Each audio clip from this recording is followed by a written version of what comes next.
Welcome, everyone. Thank you all for joining us. This is the 5th Rulemaking Advisory Committee meeting for the Division 85 rules focused on permitting and mitigation in Oregon's wetlands and waters. Our meeting today will go until about 12 p.m. I just wanted to introduce myself. I'm Samantha Mason. I'm a facilitator with Kearns and West, and I'll be working to facilitate these meetings alongside the Department of State Lands staff, and I'm joined by my colleague Maria, who will be supporting the meeting and taking notes. As hopefully you all had a chance to see, this meeting is being recorded, and the recording will be posted to the DSL page. Today's meeting is really focused on compensatory mitigation, and we'll be looking to the RAC members to engage in this meeting. So please ask your questions, provide your feedback. And as a reminder, we ask that the primary RAC member participate today. So if you are here as an alternate and your primary RAC member is also here, please route your comments and questions through the primary member so we have parity across all the organizations who have representation on the RAC. We also have some DSL staff listening in today. And just a reminder for all of you that if you have questions, please direct them to Gray or Mel after the meeting to make sure that RAC members have a chance to ask questions and provide comments during the meeting. For non-RAC members, thank you all for being here, and interested parties. We'll have time for your comments later in the agenda and ask that you be in listening mode throughout the discussion today. So we'll do a quick round of introductions as we usually do, and we'll start with the DSL team. And if you can share your name and role on the project, and then we'll move to RAC members and then our agency advisors. So to get us started, can we have Danielle introduce yourself? Thank you, Sam. My name is Danielle Boudreau. I'm the department's rulemaking coordinator. My main role is to project manage the rulemaking process, and during the RAC meetings, I do behind the scenes stuff. So thank you. Great, thanks. Let's go to Gray. Hi, good morning, everyone. I'm Gray Wolf. I am one of our 2 mitigation specialists here at DSL, and I'm basically co-lead for these Division 85 rule changes, along with a big old team here at DSL that's doing that. And I'll hand it off to Melody. Hi, I'm Mel Rudenko. I am the other mitigation specialist at DSL, and you guys have heard and seen me at past meetings, but I won't be speaking up much today. Great, next let's go to Jane. Hi, good morning, everybody. I'm Jane Rambouts, also with DSL. My title is Mitigation Coordinator, and I work very closely with Mel and Gray on all kinds of things related to mitigation. Great. Well, thank you all. Now let's turn to our RAC members to introduce themselves. So I'll call on folks and let you know who's on deck. So let's start with Becky, and then Brad will be on deck. Hi, I'm Becky Craig, and I'm with the Wetlands Conservancy. Okay. Brad, and then Brian will be on deck. Good morning. I'm Brad Livingston, Statewide Wetlands Program Lead for the Oregon Department of Transportation. Great. Brian, and then Jesse will be on deck. Hello, everyone. Brian Cook. I'm with Clean Water Services in the Capital Permitting Program Manager. Right, over to Jesse, and then Jonas will be on deck. Good morning, everyone. Excuse me, Jesse Steele. I'm the Executive Director at the Grand Ronde Model Watershed. Over to Jonas, and Julia will be on deck. Hello, Jonas Moyal, ecologist and wetland banker. Julia, and then Michael will be on deck. Hi, everyone. Julia Bond. I'm with the City of Portland's Bureau of Environmental Services, and I'm subbing today for Caitlin Lovell. Great. Michael, over to you, and then Sue will be on deck. Michael Martin. I manage the League of Oregon Cities Water, Wastewater, and Natural Resources portfolio. Great. Over to Sue. Sue Brady with Anderson Perry and Associates, and I am subbing today for Dana Kurtz. Great. Did I miss anyone on the RAC who's sitting in on behalf of RAC member? Any alternates I missed? I'm Mackenzie Butler. I'm sitting in as an alternate for Emily Alcott. We're with Interfloof. Welcome, Mackenzie. Thank you. Any others I missed? Okay, great. Well, moving on to our agency advisors. So Joy, would you like to introduce yourself? Good morning, everyone. Joy Levitt with the Oregon Department of Fish and Wildlife. Welcome. And I don't see others from TQ or Army Corps, so I believe that's all for our agency advisors. Well, welcome everyone, and thank you all so much for being here.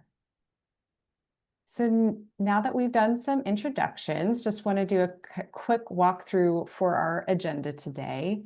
And before the meeting, we sent out an agenda, and you'll notice the timing for our session today is a little bit different than what we had circulated previously. The content is all the same, but we just rearranged some of the timing so that we can get you all the background information up front at the top of the meeting and really dig into the discussion in the second half of the meeting.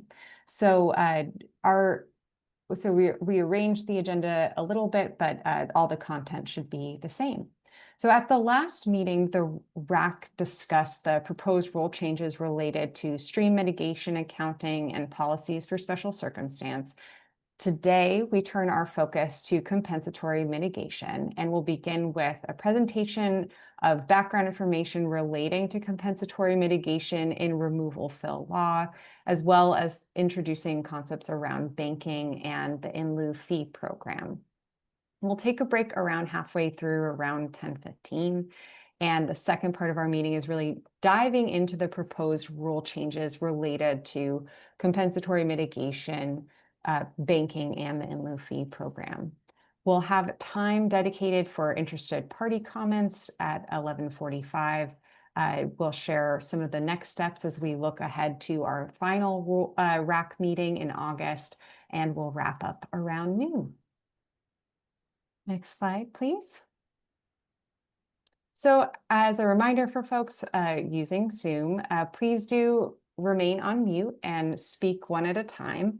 And you can mute and unmute yourself by clicking on the red microphone at the bottom left-hand side of the screen. And we ask that folks speak one at a time and to get into the queue for asking a question or jumping into the discussion, please use the raise hand function, and you can do that by clicking on the heart icon at the bottom of your screen, clicking that and hitting raise your hand. If you're on video, you may also physically raise your hand, and I'll be keeping an eye out for that as well. If you're joined only by phone, you can use *9 to raise your hand and *6 to come off mute. We ask that you all be mindful of kind of balancing speaking time. And so if you tend to speak up a lot, we invite you to take a step back and let others jump into the conversation. And if you tend to be a little bit more on the quiet side, we encourage you to really share your perspective and jump into the conversation, because we really like to hear from you. If you have any technical support needs, please reach out to Danielle, who will be able to help you out with any technical issues. We've enabled closed captions for the session, so if you need to use those, you can click on closed captions. It should be a CC icon at the bottom of your screen. We had prompted RAC members as you all were logging on, but just a reminder, if you could please rename yourself with RAC member in your name so that we can know who's officially sitting in the RAC member seats. You can do that by clicking on the 3 dots by your name, either in the participant tab or on your video, the 3 dots, and scrolling down to the rename option on the menu. And we have a chat enabled for our meeting today. If you have questions or comments, you may use the chat, but we really like to encourage folks to also verbally share if you are able to talk through questions and comments together. And another thing is we heard a request to have folks turn on your video. So if your bandwidth allows for it, we do encourage you to share your video to make it feel like we're in a more of a face-to-face conversation, even though we're all sitting remotely today. As always, you all do a great job of this, but please do be respectful of your fellow RAC members and the DSL representatives as well. Okay, so with that, let's jump into the presentation. So at this point, I'll invite Gray Wolf with DSL to provide an overview presentation on compensatory mitigation. And they'll be also sharing some more about baking and the in lieu fee programs as well. If you have questions, please do raise your hand throughout, and we'll kind of pause periodically for questions, and we'll hopefully have some time before our break to answer any other questions that may come up as well. So with that, I'll hand it over to Gray. Wonderful. Thank you, Sam. And is everyone seeing the PowerPoint here? Does it look okay? Yes, looks great. Perfect. And yes, I love to see faces. Welcome, everyone, and good morning. I'm Gray Wolf, as I mentioned. I do like to see faces, but of course, we're going to be going through some pretty word-heavy slides here. So, as we, particularly if we're discussing a particular rule change or something like that, if we could, let's have our faces on the screen if we can. Okay, so I'm gonna kind of jump into the thick of it here. We basically we've made it, right? We're at the second to last RAC meeting, and we can see the finish line, right? So we've got one more of these, and just wanted to say before I move into the rest of this is that we just really appreciate y'all sticking with us and sticking in the process. And you're here because we knew you would provide some really great feedback and input, and you've done just that. So we really appreciate it. I'm sure this particular meeting is not going to be any exception to that. So just wanted to say thanks, and I'm going to go over here what we're going to be talking about today in particular. I do want to start today with talking about some of our DSL's key state law directives around compensatory mitigation to kind of reframe why we're even here and why we're talking about mitigation. And then second, I'm going to move into the development of our specific state agency removal fill program. And then we're going to move into introducing some DSL particular mitigation concepts. Those concepts are going to be basically what is mitigation from DSL's perspective. We're going to talk through some compensatory mitigation methods that are available to folks and some mitigation options here in Oregon. And then, obviously this wouldn't be a rules advisory committee if we didn't get into actually eventually talking about DSL's proposed rule updates for general mitigation concepts and mitigation banking in the in lieu fee program.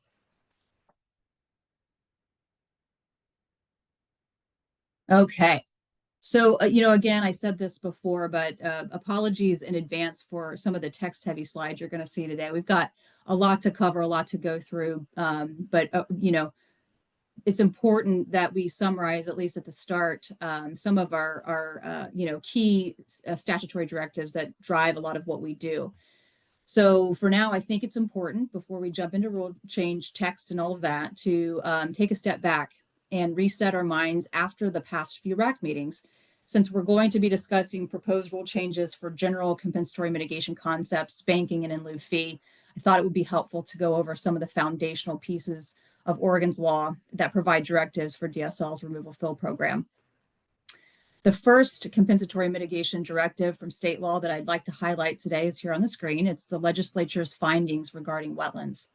Specifically, in 1989, with the enactment of ORS 196668, which is the legislative findings regarding wetlands, the state legislature recognized that there are important aspects of and threats to wetlands that need to be addressed.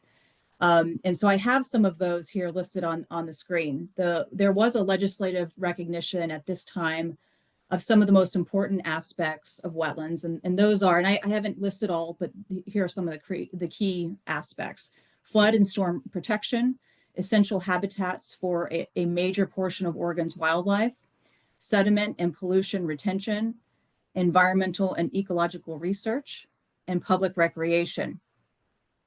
And then there was actually an acknowledgement of some of the threats to those wetlands, right? And so I've listed some of those here. Most wetlands have been lost or altered. So this was back in 1989.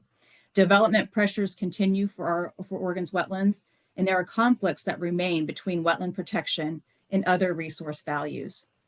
So what you see here is really just a paraphrasing from statute. You can take a look at this exact statute when you have time if you're interested. There are more important aspects and threats that are listed than I have here on the screen.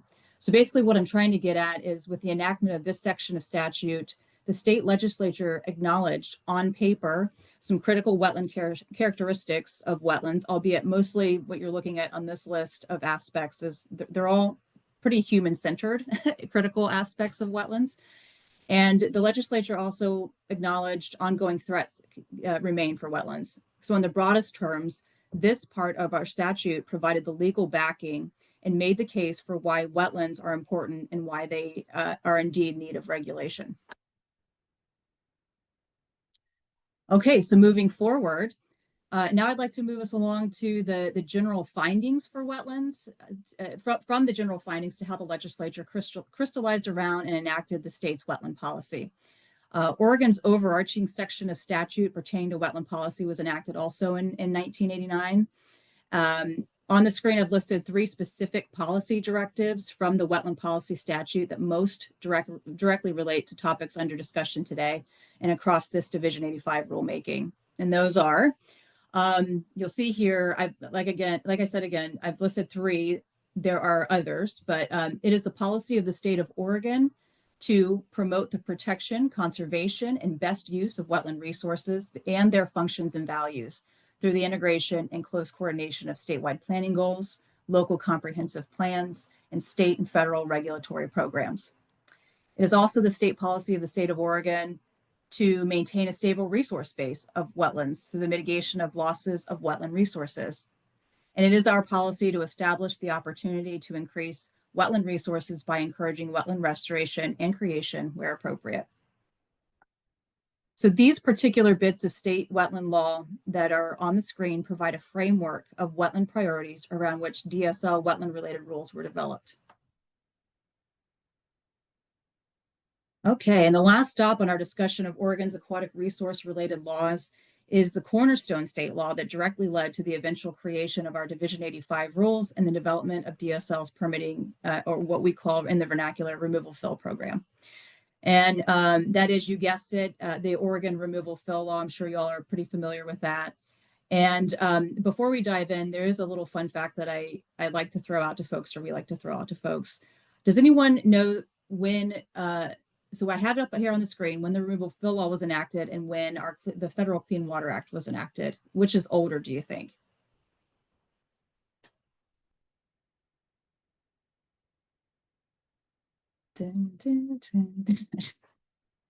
It's a trick question. So anyway, Oregon's removal fill law was enacted in 1967, as you see up here on the screen, and it is older. It predates the Federal Clean Water Act by 5 years. So the Federal Clean Water Act was enacted in 1972. So we like to brag here in Oregon that although the removal fill law didn't look exactly like it looks like now, it was first. It was before the Federal Clean Water Act. All right, so basically, like I've said, and I have here on the screen, in the broadest terms, the removal fill law is a foundational set of state law that directs the rules governing the application for and issuance of permits to remove material from the bed or banks of any waters of the state or to fill any waters of the state. Okay, so by being a RAC member over the past months, you've likely been hit over the head with the information on this screen, so I'll go over it really quickly. DSL's removal fill program is predominantly structured around implementation of Division 85 of the state administrative record. And so basically the removal fill or permitting program at DSL provides a regulatory structure that interprets and implements some of Oregon's key statutory aquatic resource policy directives. All right. So before we jump into some of our proposed updates to compensatory mitigation related rules, I do want to take some time to provide a broad overview of DSL's aquatic resource mitigation process and how mitigation fits into the agency's permitting program in general. This information will likely be reviewed for probably a lot of you, but I do think it's an overview that it will be important context for and a segue into our discussion of specific updates to mitigation rules. Okay, so let's start here. Why are we here? What is mitigation? And I'd like if someone could offer an answer to this question. Don't be shy. If you can let me know or let the folks know if you know what mitigation is. It seems simple, but it may not be. There may be more to it.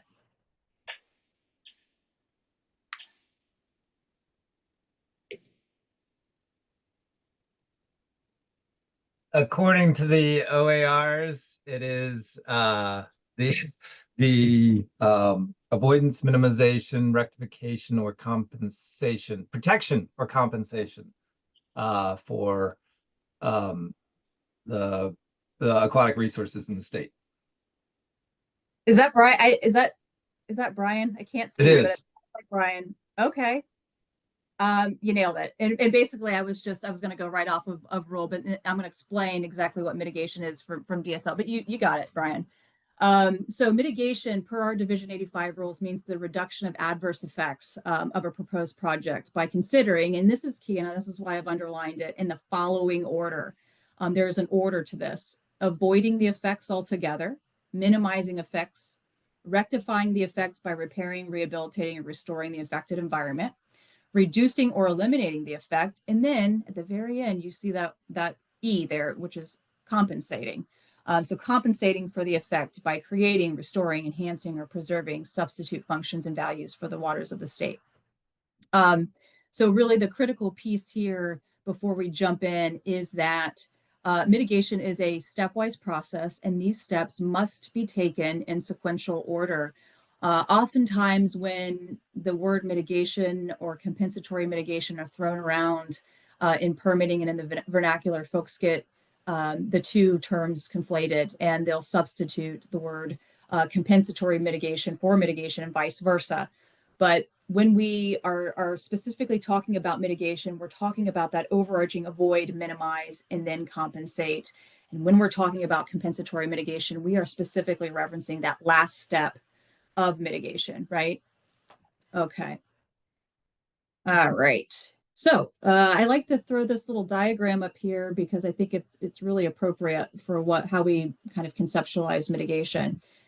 So as I mentioned, that there's what I like to call three major legs of the mitigation stool, right? There is avoidance of impacts. Minimization and rectification kind of fit under that second leg. So that is just that minimization piece. And then finally, we've got compensatory mitigation as the third leg of the mitigation stool. So what happens if any one leg of the stool is broken, right?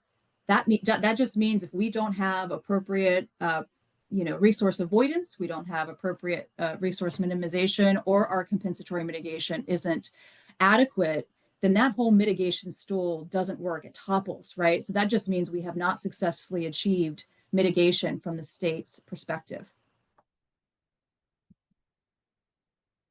All right, so given what we've just seen and what we understand about the general mitigation process, I want to go over how mitigation particularly fits in with our removal fill permitting process at DSL. And so that really is it sounds pretty simple. It's a little more complex, but in general, the process is what you see here on the screen. When applying for a permit to impact waters of the state, an applicant is required to mitigate for these impacts. And through its permitting and enforcement programs, DSL will seek to offset losses of the functions and values of the waters of the state. And I think we could have included on here that mitigation for DSL does not only involve functions and values of the waters of the state, but it also includes the area of the waters of the state, both. So we want to ensure that we are providing adequate avoidance, minimization, and offset for area and also functions and values of the waters of the state. So basically, if you can kind of get the understanding that from what the past few slides, mitigation is really the reason for the regulation, the removal fill permitting program. It's the way that we ensure that resources are being, protected, preserved, or offset functionally. And it's basically the track on which the removal fill program train drives, right? Okay.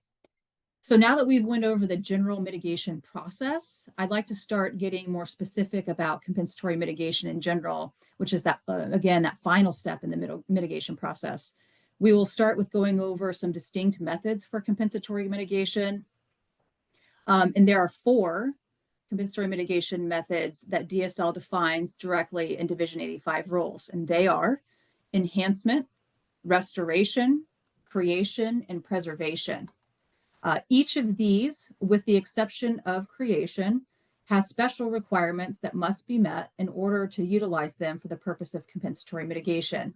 And for DSL's aquatic resource coordinators who review our applications and issue our permits, it's an important step as a part of reviewing those removal fill applications to make sure that each compensatory mitigation proposal meets the specific requirements of compensatory mitigation. All right, so let's dive a little bit into those methods more succinctly here. So restoration from Division 85 rules is the reestablishment of a former water of the state. And we will most often when we use restoration, we will most often be referring to wetlands. And the reason for that is that we don't have a clear understanding of what restoration would really mean to other aquatic resources, right? So for example, we know that a lot of stream impacts are usually partial, and so what does restoration of a stream mean in that context? And, there are many ways that the term restoration is used, whether you're kind of in the voluntary habitat restoration arena, or you're, a nonprofit doing this kind of work, or you're, fish expert. And so what we try to tell folks is that DSL does have pretty strict definitions around these different methods of compensatory mitigation. So for DSL, compensatory mitigation plans using restoration must provide documentation demonstrating the site was formerly a wetland or a tidal water to be able to prove up or meet restoration for their mitigation method. Enhancement means to improve the condition and increase the functions and values of an existing or degraded, i.e. diminished functions and values, wetland or other water of the state. So for wetlands, we take it a step farther for enhancement. And degradation for wetlands must include hydrologic manipulation, such as diking, draining, or filling, that demonstrably and permanently interferes with the normal functioning of wetland processes. So to qualify for enhancement, the cause of degradation must be identified, and the mitigation strategy must reverse that cause of degradation permanently. And this is one concept, this is outside of the Division 85 RAC discussion, but this enhancement is one concept, hydrologic degradation, that folks often get kind of twisted up about, or they're confused. And I think DSL, could provide some more guidance around hydrologic degradation, how much is needed to prove up enhancement, but that's for future guidance. For now, I just wanted to present the concept of enhancement and the special requirements for it today.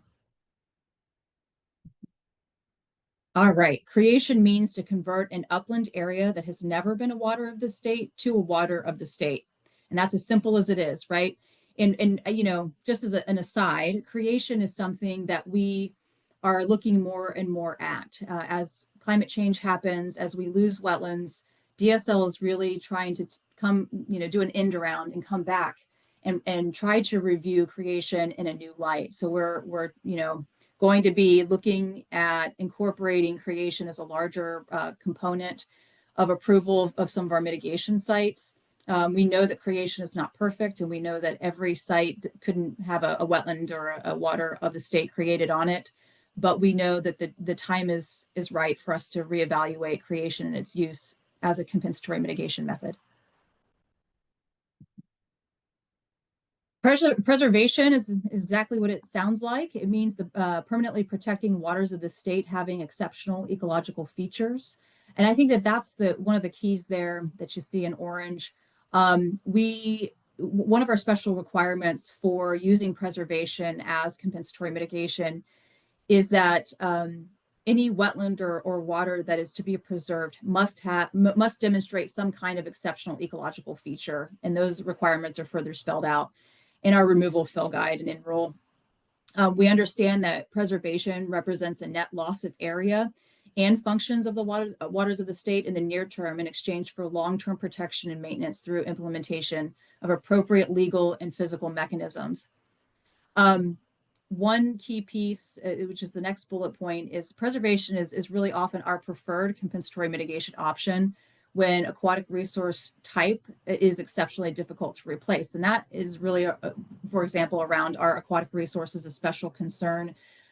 Those aquatic resources of special concern, if you'll remember way back to the first RAC meeting, are the aquatic resources that are exceptionally difficult to replace. They've been disproportionately lost or they're naturally rare. And so in those cases, when we're looking at proposed impacts to those resources, oftentimes preservation is really the only thing that we can do to adequately account for, try to offset impacts to those resources. There's another kind of key pillar that preservation stands up on, a requirement, and that is that applicants must demonstrate that the aquatic resources that they are proposing to preserve is under threat of destruction or adverse modification. And typically what that means is that folks look at the zoning of that particular parcel that they'd like to preserve, and they want to basically understanding the zoning will let you know whether that particular parcel or wetland or other water will be under threat in the future or currently. For example, if you have a wetland and there's a zoning of residential or commercial, you know, hey, there's a potential here that this particular site could be developed in the future. And so if you have a high quality, high value wetland there, that could be a good preservation wetland. And while we're not going to specifically address mitigation ratios today, I did want to, just as an FYI, tell you that unlike other methods of compensatory mitigation, like restoration, enhancement, and creation, there is no established compensatory mitigation base ratio for preservation and rule. But generally, DSL starts at 10:1 for that ratio, and we may adjust that up or down depending on various factors. All right, so now we're going to move on from discussing the methods of compensatory mitigation to highlighting some of the state mitigation options. So DSL provides 5 compensatory mitigation options to applicants who need to offset project impacts. And this is where I'm going to throw out another question. Can anyone tell me what those 5 options are?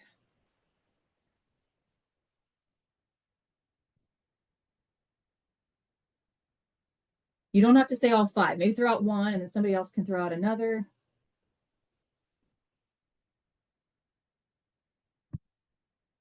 Jonas, you should know one of these. I'm going to start calling us.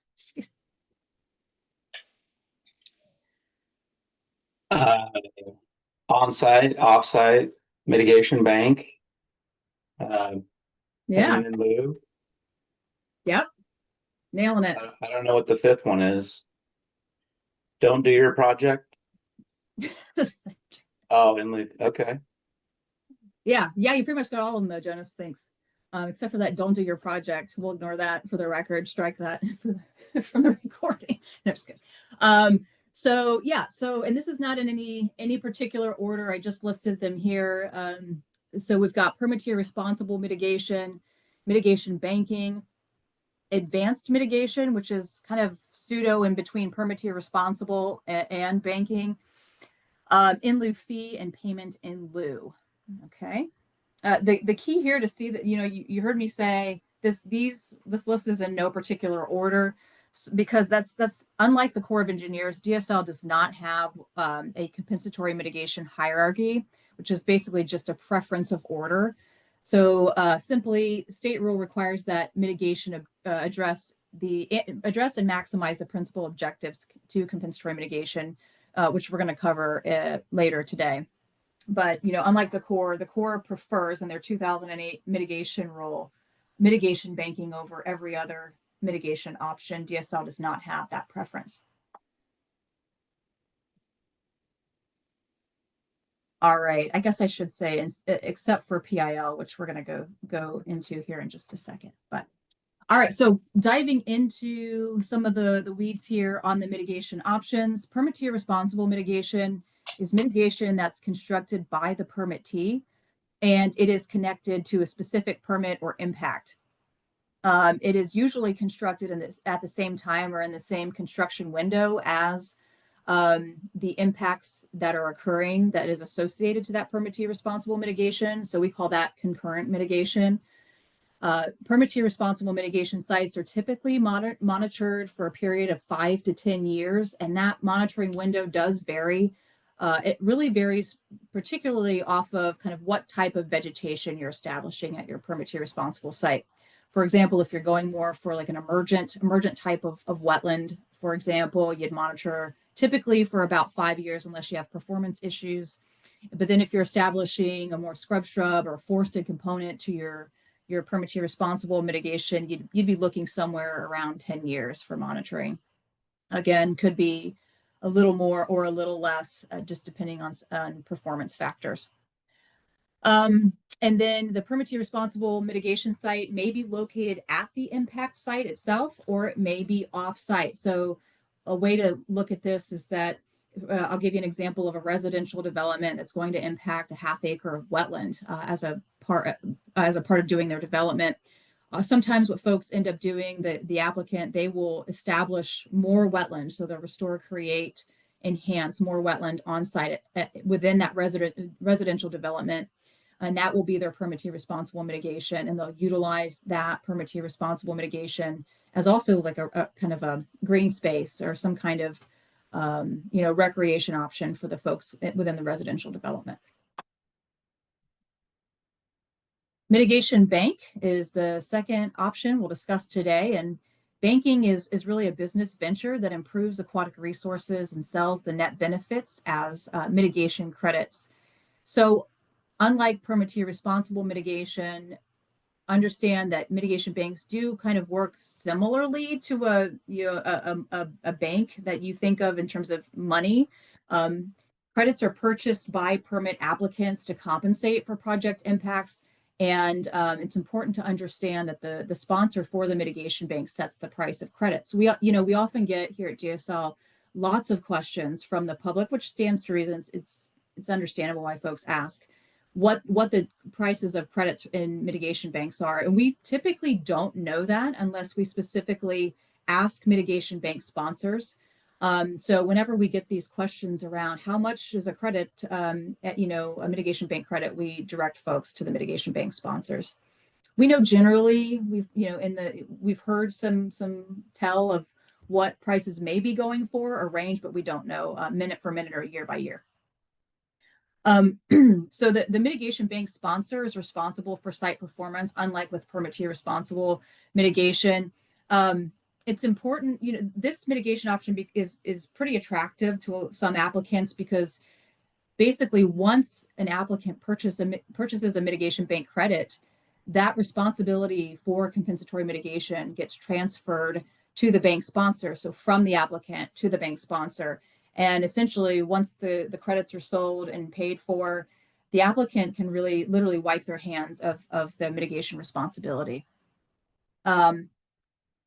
One key here for mitigation banks, as for the in lieu fee program, is that credits, the full bundle of credits for a mitigation bank aren't just released all at one time. For example, like once a mitigation bank is constructed, not all of the credits that will be generated at that bank are released. Those credit releases happen in increments and according to a specific schedule around performance. And then the mitigation bank will need long-term site protection and stewardship. So a little bit more about mitigation banks. They are set up around service areas, which is just the geographic area within which credits can be sold. And service areas apply not only to mitigation banks, but also to in lieu fee programs. Both of those have service areas. And our service areas at DSL generally align with 4th order or 8-digit watershed boundaries.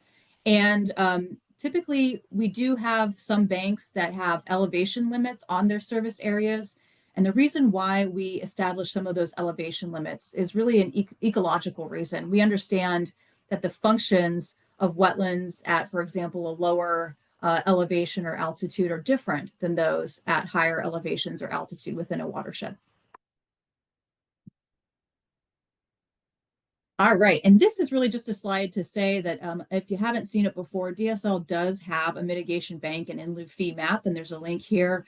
And what you'll see is all these blue polygons, and those blue polygons on the mapper as you float around are the service areas for our various banks and in lieu fee sites that we have established now.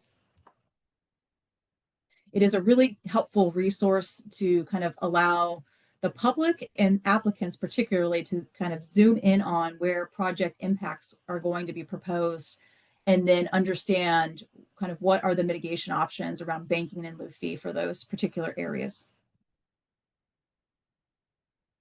In lieu fee mitigation is basically a mitigation bank project sponsored by a 501c3, a government entity, or a non-for-profit. And that's a little different than banks, as you saw, that sponsors for banks can be different than the sponsors for in lieu fee. We have kind of different requirements.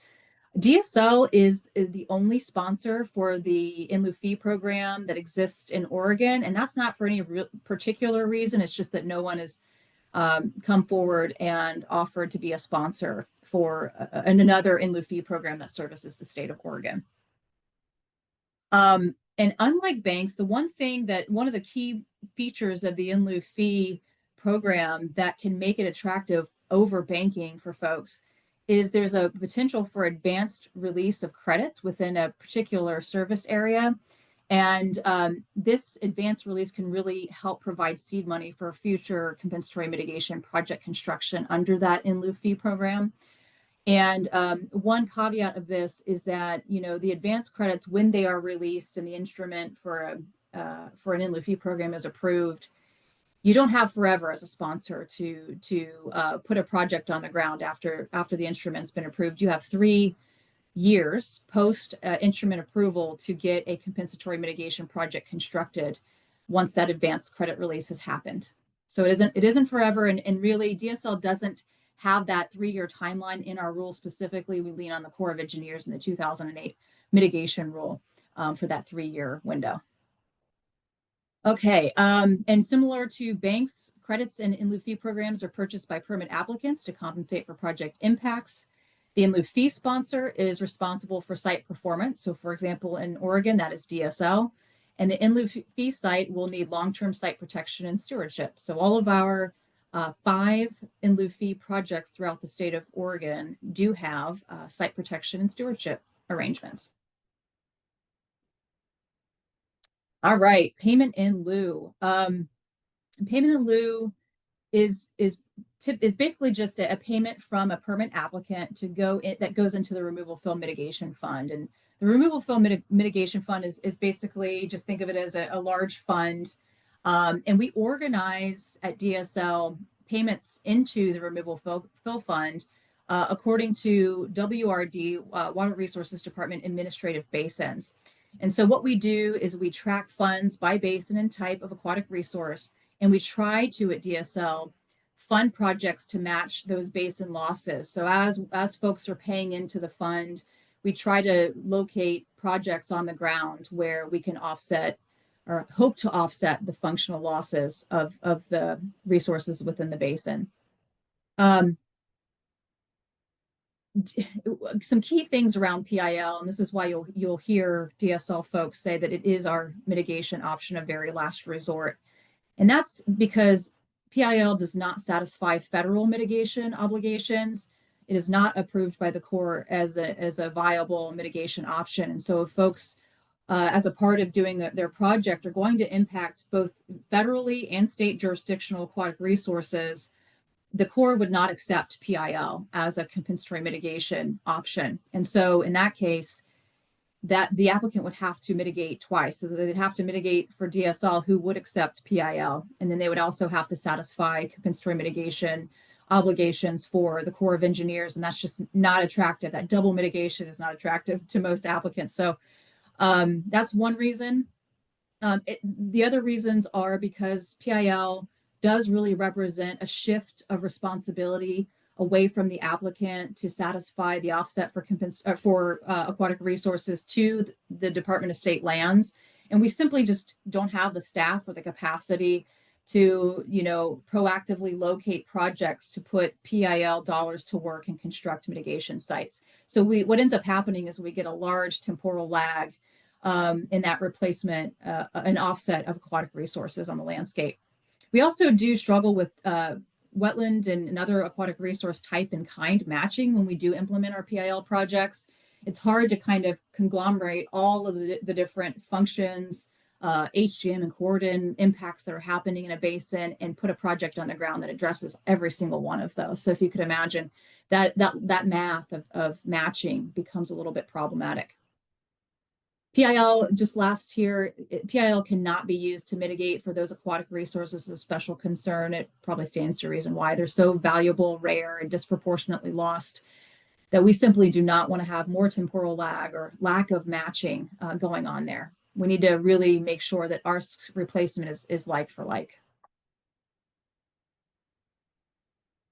All right, and so the last compensatory mitigation option that we're going to go through today is advanced mitigation.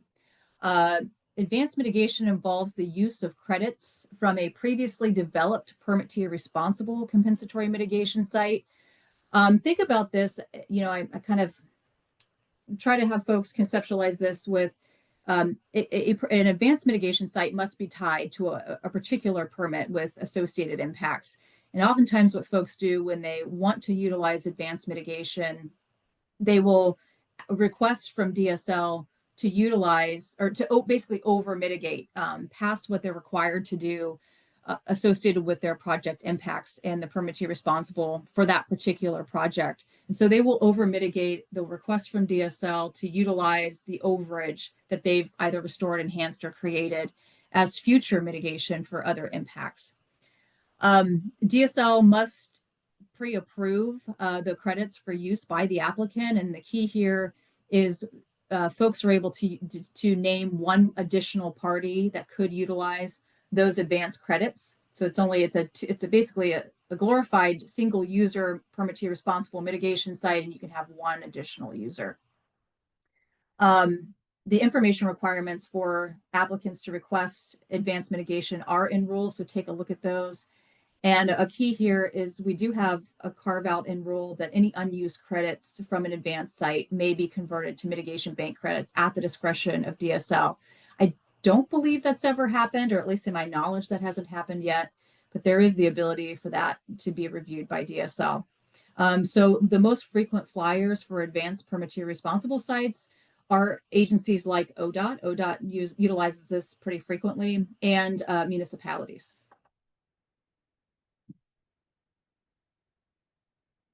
All right, and now we're going to pause before we go into our next phase here.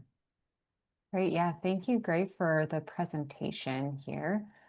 What questions do you all have for Gray on the presentation?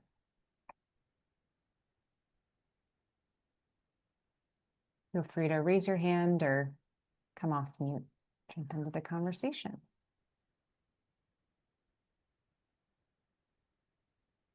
Becky?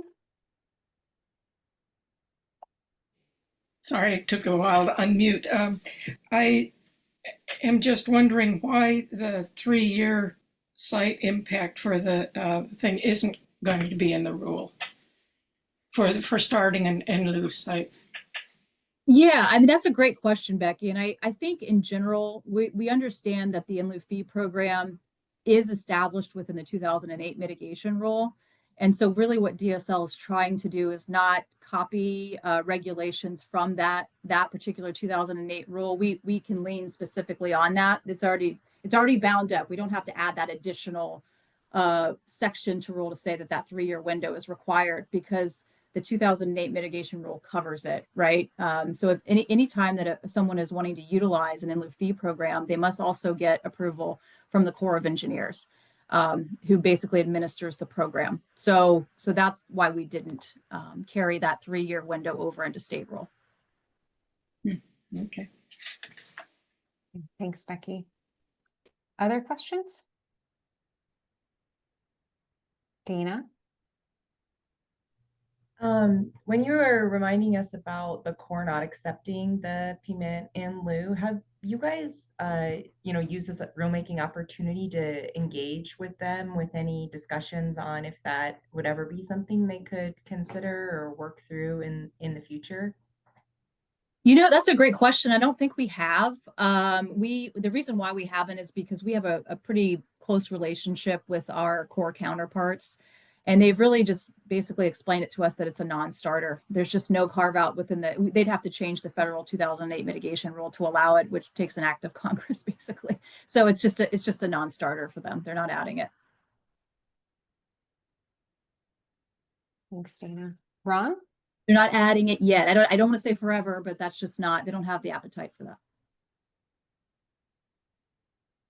Yeah, I just wanted to clarify my understanding for advanced mitigation, say for a municipality.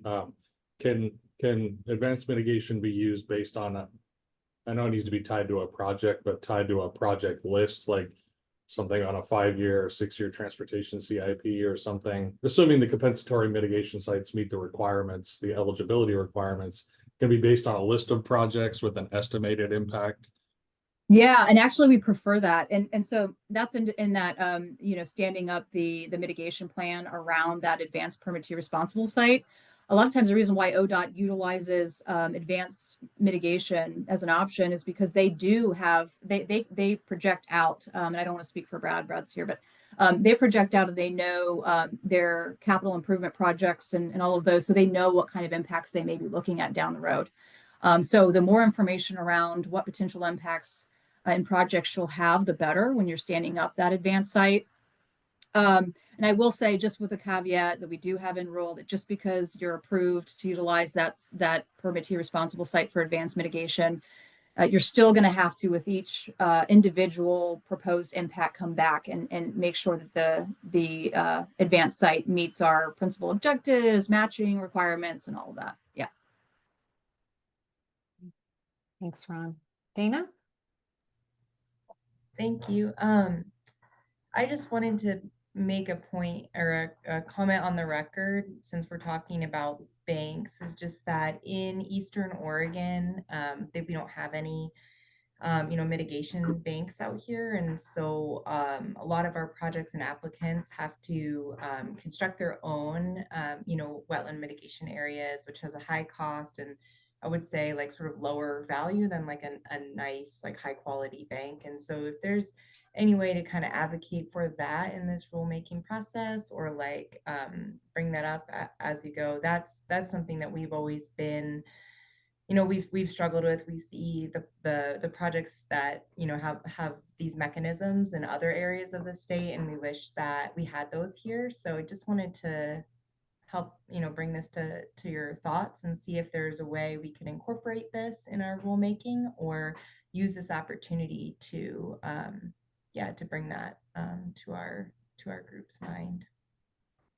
Yeah, thank you, Dana. And I will say, while we're not directly incorporating, what you just mentioned is something that we understand is very important, and we've been working with the governor's office. So at the DSL level, we've been working with the governor's office, with different municipalities on expanding our mitigation options outside of, for example, the Willamette Valley, the coast. Understanding that those are the areas of the state where most of the wetland impacts occur. So it stands to reason why you've got maybe a little bit more mitigation option and banks out, in the valley near Portland and on the coast, right? There's a bit more wetland, a bit more loss. But understand that although we're not directly incorporating any changes in rule pertaining to that, we are working behind the scenes to try to expand options across other parts of the state, for sure. That sounds good. Yeah, if you want to keep us updated on those, we'd love to help and connect our clients to you all on that, because I know there's a lot of interest in that, and I know that there are more wetlands, but on the western side, but there are wetlands here too, and they're important. And we have no banks, so that doesn't feel, I guess, like there's the equity across the regions is where we've kind of felt that. So thank you though.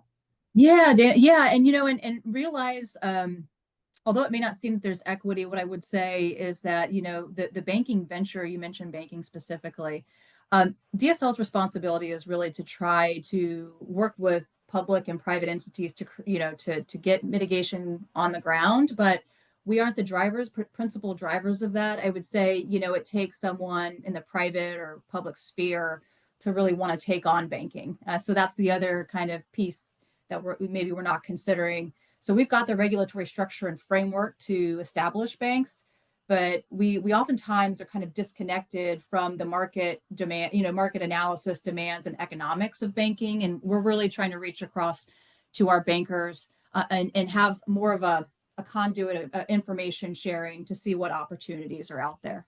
That would be great. Yeah, banks, and also no in lieu fee areas over here as well. So either one of those we would be excited for. Yeah. If we hold standing pre-prospectus meetings. So if you ever hear someone that wants to get into banking over there or wants to potentially become an in lieu fee sponsor in that area, let us know and we can throw them, into our queue of meetings to talk about concepts. Yeah. Thank you, Thanks. Dana. Thanks, Dana. Okay, over to you, Becky.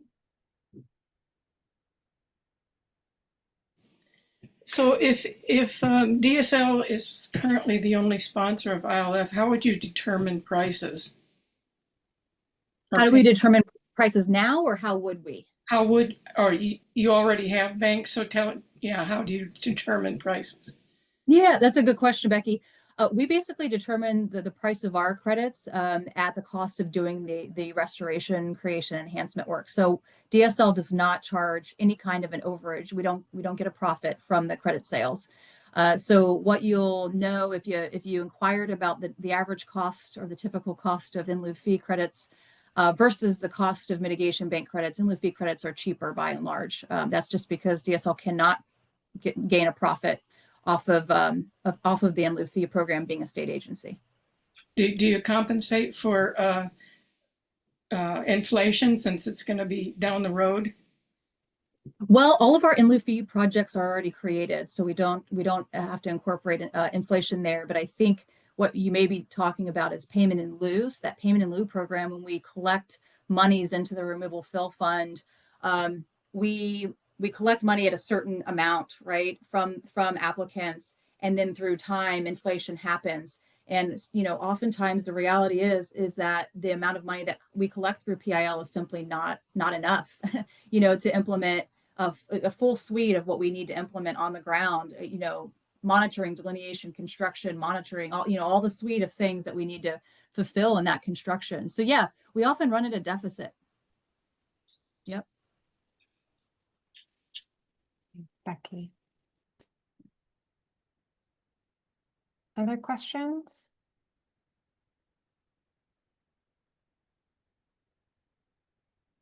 All right, not seeing any hands go up or folks come off mute. We are running a little early, so we had planned our break to happen now, but I did just want to check with folks. Would you all like to keep moving forward and start discussing the rules, or would you like to take your break at this point?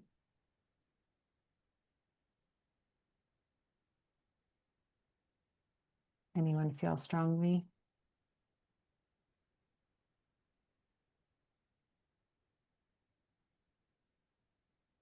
Okay, maybe we can do a bit of a vote. Who would like to break now? Please raise your hand.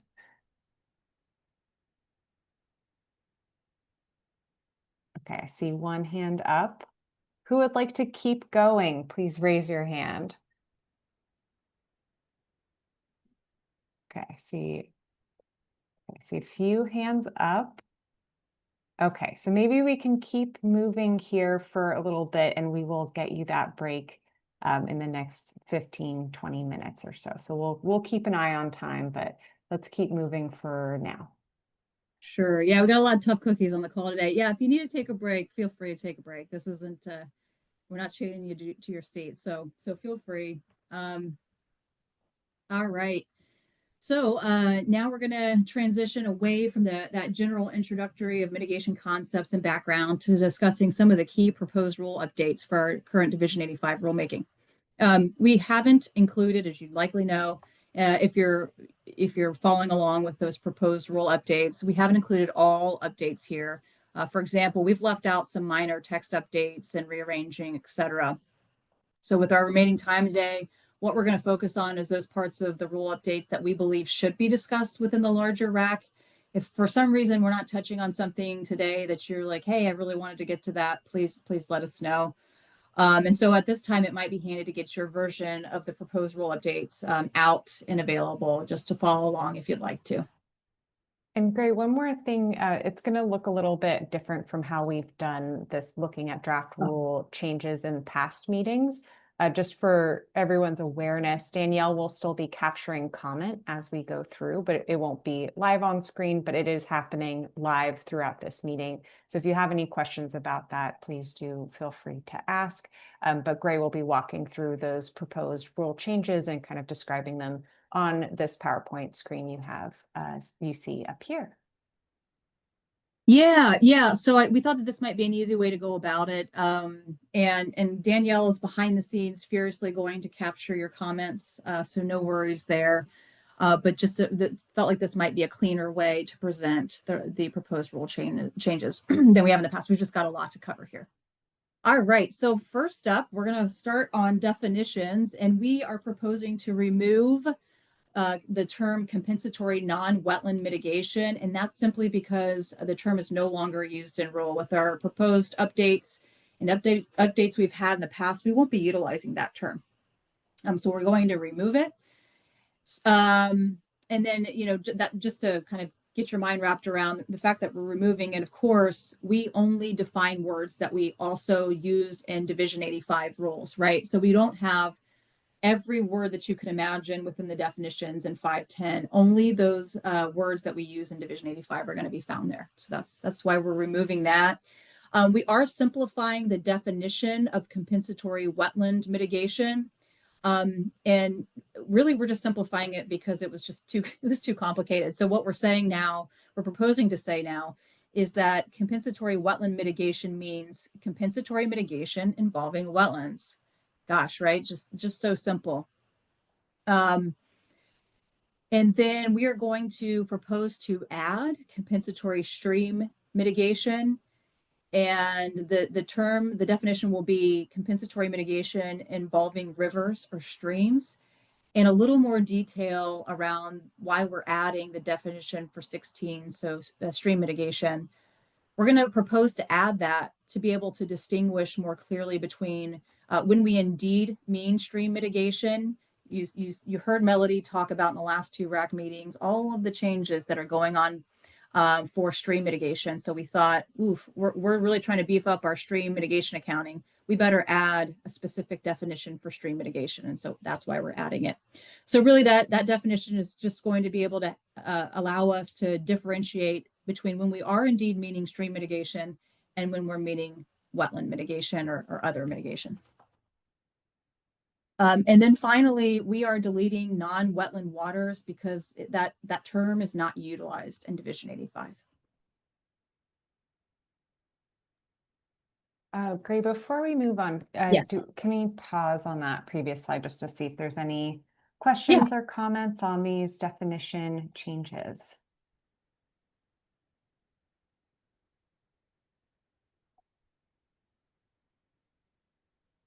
Okay, not seeing any hands go up. So I think it is okay to keep moving. Wonderful. All right. Section 680 is the section of rule that pertains to the principal objectives and general requirements of compensatory mitigation. The principal objectives to compensatory mitigation are really the foundational objectives that guide compensatory mitigation plans and requirements. The most acceptable compensatory mitigation plan will maximize, i.e. meet all or most of this list of objectives that you see on the screen. So we are proposing to add the principal objective F to the list. And so I'm going to read that quickly, what we're adding. Increase wetland resources through restoration and creation. So it is important for us to memorialize this as an objective, this particular subsection F as an objective to compensatory mitigation, since we have recently learned that in the past several years, we've been experiencing net wetland loss through our removal fill program and our permitting activities. So this means we are not meeting that statutory directive that I kind of showed you on the screen a while ago of maintaining a stable resource base of wetlands. And so we're adding again this subsection F to try to really carve out the opportunity to maintain a stable resource base of wetlands, or maybe add wetland to our landscape. Any questions? Brad? Yeah, I'm not sure why you guys dropped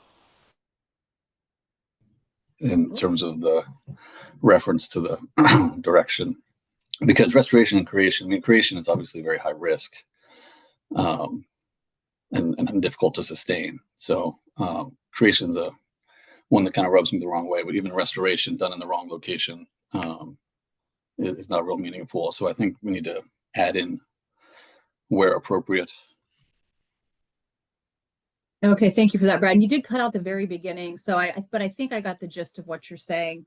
Your comment there is noted, and to be more in line with statute, maybe put a comma where appropriate onto the end of that principal objective.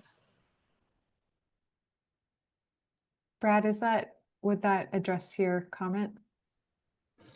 Yeah, because I mean, restoration and creation is great and all, but if it's not integrated into a landscape plan or watershed management plans, that sort of thing, you can restore a parking lot in downtown Portland and make a wetland, but it's an island unto itself. So I think, especially when you're citing creation there, since that's so high risk, you need to emphasize where appropriate or where indicated in conservation planning documents. Something like that is my concern, is to focus where appropriate more so than creation.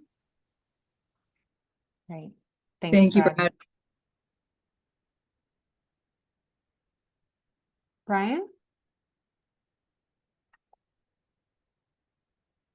Okay, got it. So in reading through this, I was struck by the lack of reference for the impact type, i.e. permanent impacts, and considerations for focusing, I guess, on permanent impact explicitly. There is mention of the loss at the removal fill site, but that doesn't include sort of duration. Temporary losses require mitigation as well as permanent losses. And so I guess I have a little bit of a recommendation, I guess, for some language changes to 6802 that might help focus attention on permanent impacts versus temporary impacts relative to compensatory mitigation requirements. And I could post that into the chat if that's valuable.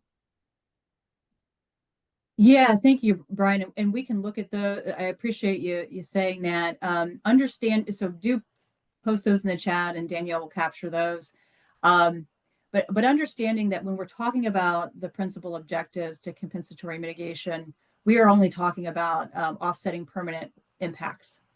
And that's because with permanent impacts, that's where the requirement for compensatory mitigation is needed. With temporary impacts, those impacts that are really restored within a 24-month window, we do have a site rectification plan requirement and monitoring, but we do not have compensatory mitigation requirements. Yeah, thank you, Greg. My instinct was to be explicit about that because it isn't explicit, to codify that specifically. Okay. Yeah, thank you, Brian. Yeah, thanks, Brian. And if you want to drop the kind of proposed language in the chat, that would be very helpful. Will do. Great. Jonas? Yeah, thank you. So my concern is that typically when we're trying to show DSL and the Corps that we're meeting the principal objectives, it's taken it's kind of a conceptual explanation of this project is going to meet, it's going to replace the functions and values, for example, in a certain way. When it comes to F, my only real concern is there going to be a question of how much restoration and creation needs to be done to show that a project would meet F? So for example, if it's 90 acres of enhancement and 5 acres of restoration, is that, and it's a little bit gray in terms of how much might be necessary. Yeah, it's a great concern. But all of these are the same way. All of these are pretty gray. Hey, thanks. Sorry, No, I'm great. just kidding. No, so I know I operate in that gray area, right? Anyway, so I think that point is well taken, and just the very quick answer to that is no. We're not going. This list of principal objectives are to be maximized. We typically say not every one of them needs to be met. It is that conceptual framework that will help us provide the best compensatory mitigation that we can. And so there's never going to be a stringent. There isn't going to be, we're not proposing a stringent, thou shalt have X amount of restoration and creation to be able to meet this F. It's more of just looking holistically at trying to increase wetlands where possible. Okay, so any level of increase is kind of what it's implying.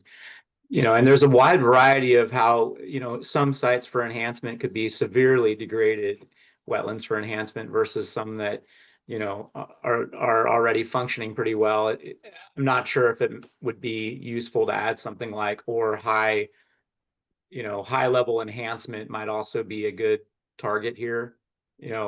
I do like creation and high level enhancement, but maybe that's adding too much. Yeah, I like the thought there, Jonas. I think what we're trying to stay away from is loss of aquatic resources, and so we understand that enhancement represents a loss of area, and sometimes so always area of wetlands, but sometimes functions and values as well. And so what we're getting at is really trying to boost the area of our aquatic resources, right?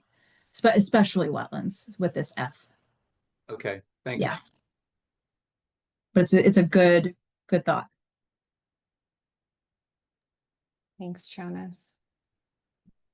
And I see Brian has shared some proposed text in the chat as well.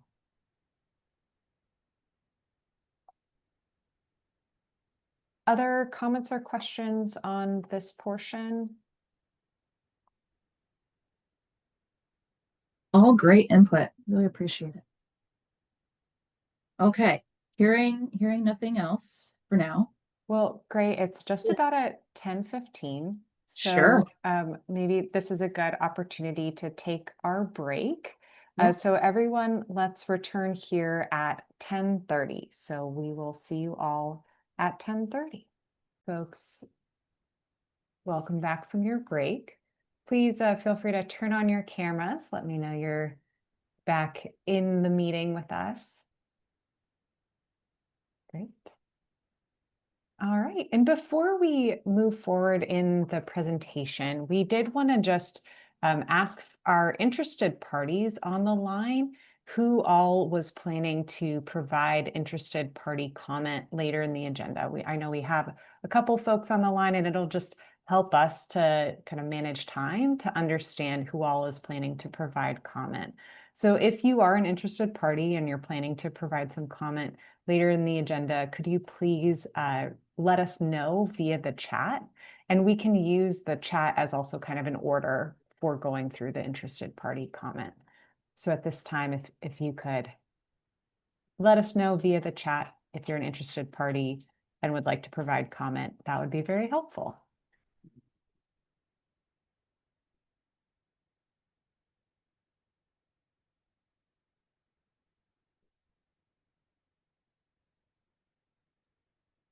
Okay, I'm not seeing anyone jump in the chat at this time, so we'll check again before we move into interested party comment, but just wanted to get a sense before we hold extra time for that.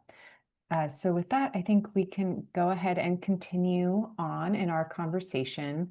I will just note we have another comment in the chat from Becky around encouraging the state for in lieu fee or payment in lieu should have a time frame for starting a project in the rule, especially since DSL is often operating the sites with a fund in deficit. So thank you for providing those comments, and it looks like DSL will be noting those for the record. Okay, great. Back to you. Right on. Hope you all got your coffee filled up or whatever you're drinking, coffee, tea. All right, so we're going to move forward with section 692 of rule. And section 692 is the section of rule that describes how DSL determines the amount of compensatory mitigation that is required for impacts to waters of the state. And section 4 of that rule describes various adjustments that would be in addition to the base ratios that are in rule. So specifically, DSL is proposing to add the following, and we've kind of thrown it up here in red text. So if you go down to 4C, I'm going to read from the middle of that paragraph. Minimum administrative protection requirements for compensatory wetland mitigation are ownership by a public entity or one of Oregon's federally recognized tribes with a management plan or a deed restriction. There are no minimum administrative protection requirements for other types of compensatory mitigation, so any provisions will be considered by the department for this adjustment. And really all that we're doing here is adding or one of Oregon's federally recognized tribes, which was not previously there. And we're kind of updating other text just to reflect that we have also proposed some updates to our administrative protection rules, which I'll go over next. So any questions here?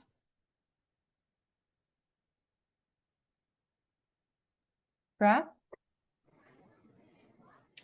Yeah, I'm not sure that we need to add that statement because it's not in alignment with the federal rule.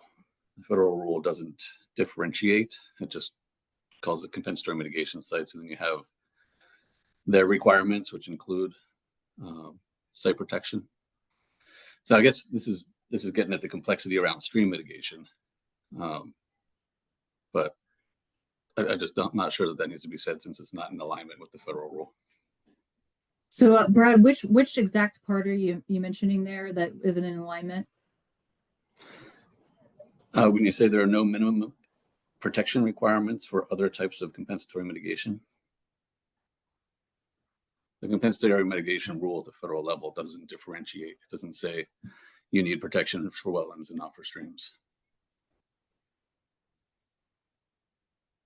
Okay, yeah, and I hear that, and we'll make sure that we note that. The kind of crux of why we're adding this is really just to be specific with folks, provide more information that from DSL's perspective, based on our statute and rule, we don't have any minimum administrative protection requirements for other types of compensatory mitigation outside of wetlands. So that's kind of where we're leaning on that. Melody, I see you have your hand up. I just wanted to note that that's not a change. That's in other parts of rule. We're just adding it here for clarity. Yeah, it's just a clarifying, as I was saying, it's just kind of a, sometimes folks don't know where to look in rule or there's questions about it. We've got enough questions that we think we should put some more clarification in the rule. Thanks, Brad. Other comments or questions?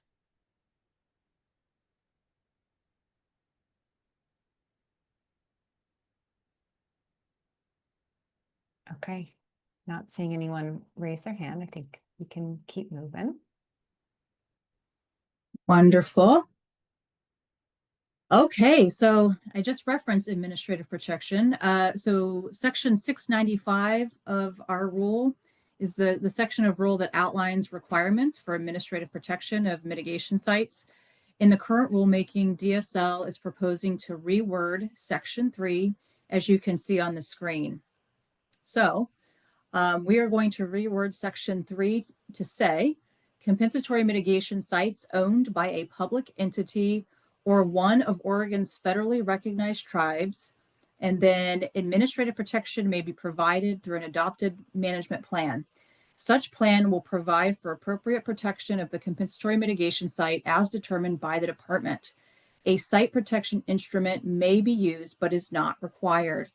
So DSL, just a little more backstory here. DSL is proposing this particular addition to remove any ambiguity around site protection requirements for compensatory mitigation sites that are owned by federally recognized tribes here in Oregon. So essentially, the take home is here is that DSL wants to make it clear that tribal nations, as the sovereign nations that they are, should not have more stringent baseline compensatory mitigation site protection requirements than public entities. Any questions here?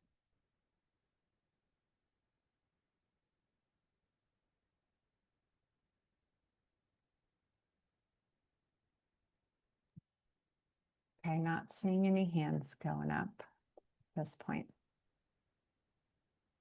Wonderful. Okay, moving on.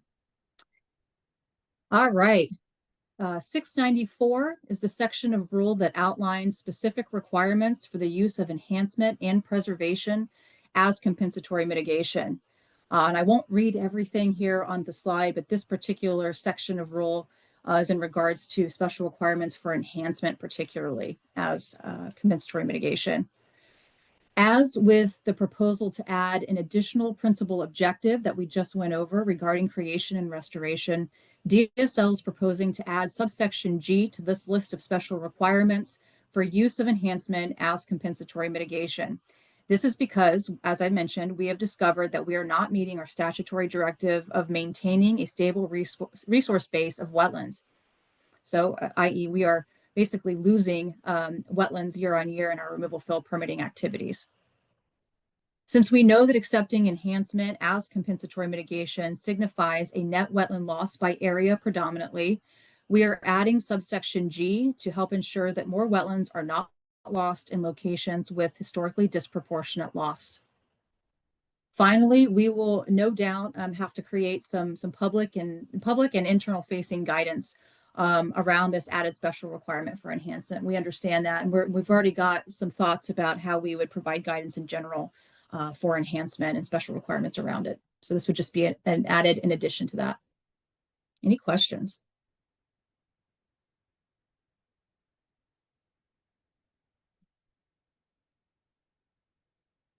I see a comment in the chat. I believe it's for another part of the rule. Need to capitalize waters of the state. Jonas? Yeah, I'm just curious how you're gonna figure out which areas, what locations have disproportionate wetland loss. How is that going to be figured out? Yeah, so you hit on something that DSL is actively trying to conceptualize. So what we can do is put locations in the rule text and then build guidance around it. So that's going to come next. What we know is that we can use, basically our 8-digit HUX is something that we've considered, the 8-digit, 4-digit, force field 8-digit HUX, sorry, as a starting point for understanding disproportionate wetland loss. And then we could also use anecdotal information about the scale of that loss or historic loss with our removal fill permitting numbers that come from our annual reports. So those are some of the resources and location, extent, spatial scale that we're looking at now, but we're open to some other input on that.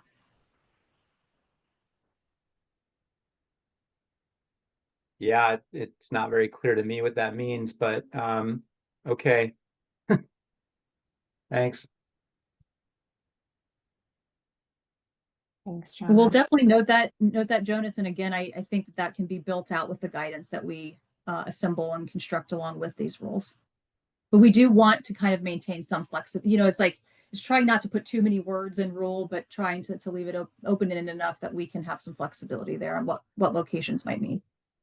I mean, if the goal is to not lose wetlands across the state, why does it matter what location? It should just be maybe simplified, perhaps, to not be forcing DSL to determine which watersheds are going to be. Anyway, to me, it just seems like it's overcomplicating things if the goal is really no net loss in the state. but that's just Yeah. that's just a thought with only haven't thought about this, I'm sure, as long as you all have. So Yeah, no, I think it's a valid point, Jonas. And I think that the overarching goal for our program, the statutory directive, is to maintain that stable resource base of wetlands for the state at the state level. But how we get about doing that is behind the scenes, actually basin by basin, service area by service area, right? That's how we attack getting at that and replacing functions and values in area is at that fourth field 8-digit HUC level. And so that's kind of what we're thinking about as the starting point for that location. Yeah. okay, Yeah, thanks. and I hear, Jonas, maybe the suggestion for an edit would be to remove the in locations with disproportionate wetland loss to be more comprehensive. Is that right, Jonas? I would say simplifying it in a manner so that there's not this unknown of, what, unless DSL is going to put out a map that shows which areas. But I think another thing to keep in mind is that it's very difficult to make mitigation in the state already. And, one of the goals of the governor's office and stuff is to make mitigation more accessible. And so some of these things, they make complete sense to me in terms of enhancements not going to be as good for the state as restoration or creation. However, are we setting so many roadblocks that it's just going to make it even harder? But that's just me rambling about a side topic. But at any rate, getting back to the point, I think simplifying it a bit might be easier for to manage, I'd say, and understand. Thanks. And Jonas, do you have any thoughts on how you would simplify it, just so that we can think about it, take that back and work Maybe through just mentioning it at a state level rather than in locations with disproportionate wetland loss. I mean, areas where we've got areas of the state with a lot of urban growth and areas of the state without. And so clearly the areas with the urban growth are going to have the disproportionate loss, if that's what it means. I'm not even really sure what disproportionate compared to other areas of the state. I don't, to me, just those terms aren't really clear. Okay. Yeah. Yeah, and that is again what we were thinking in terms of disproportionate wetland loss. We were thinking at that scale of the HUC, right? And so again, that's the best way that we can start now building the guidance around this particular add to the rule is how do we go about maintaining a stable resource base of wetlands, and we do that through the requirements of making sure that your mitigation is within that fourth field 8-digit HUC or within the service area of a mitigation bank. Okay. Yeah. So maybe we need to be more clear there. I mean, wetlands, even in areas without urban expansion, are still important. So it's kind of almost implying that certain areas that aren't having as many wetland losses, maybe enhancement would be allowed more frequently, which again, that's implying that not all wetlands are created equal, which does seem, I don't know, it's a concept I'm haven't thought about, but thank you. Yeah. Thank you, Jonas. No, those are great comments that we've got to mull over for sure. Thanks, Jonas. Brad, over to you. Yeah, sorry I'm not putting my camera on. I seem to have low bandwidth. So I agree with Jonas that this is confusing, and I don't know that this is where we want to prioritize. I think changing the wording to some extent to say we want to focus on if enhancement is happening, then it should be happening in the areas of greatest conservation value versus areas with disproportionate wetland loss, because I think that gets back to this goal that we should align with conservation planning documents, such as like the Oregon Conservation Strategy and the wetland priority areas and that sort of thing, versus this kind of language. It's a little confusing, and I don't know that that's a direct correlation that the best investment in mitigation dollars would be in an area where there is disproportionate wetland loss, because what's driving that. So I'd flip it and go more about matching with conservation value. Thank you, Brad. We'll note that and definitely consider it. Thanks, Brad. Ron, I saw your hand was up and now it is down. Did you want to add a comment here? Yeah, I lowered it because I think my question is sort of rudimentary and I think it's just something that I missed, but I'll ask it. The and like I said, I probably just missed this, but resource base means in this context, like acreage, area, amount of wetlands. So I guess that's the question. Is that a correct understanding? And it doesn't mean like functional value. And I think that the question comes from looking at the other items in the list. If you meet those, you shouldn't have a functional loss, so it has to mean something else. I'm assuming it just means amount. Is that right? Yeah, yeah, Ron. I mean, for lack of better terms, I don't think it was a rudimentary question or statement at all. I think you're hitting the nail on the head. What we understand is we're basically taking those statutory directives to maintain that base of wetlands, and meaning base of wetlands means area. Like we can't keep losing the area of wetlands. Even if we are increasing functions through the other special requirements and other parts of mitigation, you can increase functions all day long, but if you're losing wetlands, it really doesn't matter in the scheme of things. Yeah, and so for that provision G then takes enhancement off the table if you're in one of those areas. Is that what this means? Well, so I wouldn't say that it takes it off the table. What we're saying is that you could for example, you could propose a compensatory mitigation site where enhancement is the minor component, for example, within a larger suite of restoration or creation. So it's a minor component of your project, but not the major lion's share of what you're doing with your mitigation action. So it could potentially limit what you can do relative to other areas, I think is what I'm hearing. Yeah. I think that's fair. And I think the other part of it with, being locations with disproportionate wetland loss, we don't know at this point, we don't know where those locations are, or how that's determined. So it's a little scary, I think, to just sort of include it like this. It's highly uncertain. But I think the comments that folks have made will help address that. Thank you for helping me understand. Yeah, no problem. Thank you, Ryan. They're great comments, and I think it is something nailing down what locations mean. I'm hearing this kind of through line, nailing down what that means, and then nailing down what do we mean by disproportionate and what scale are we looking at is going to be critical for that. Thanks, Ron. Other questions or comments?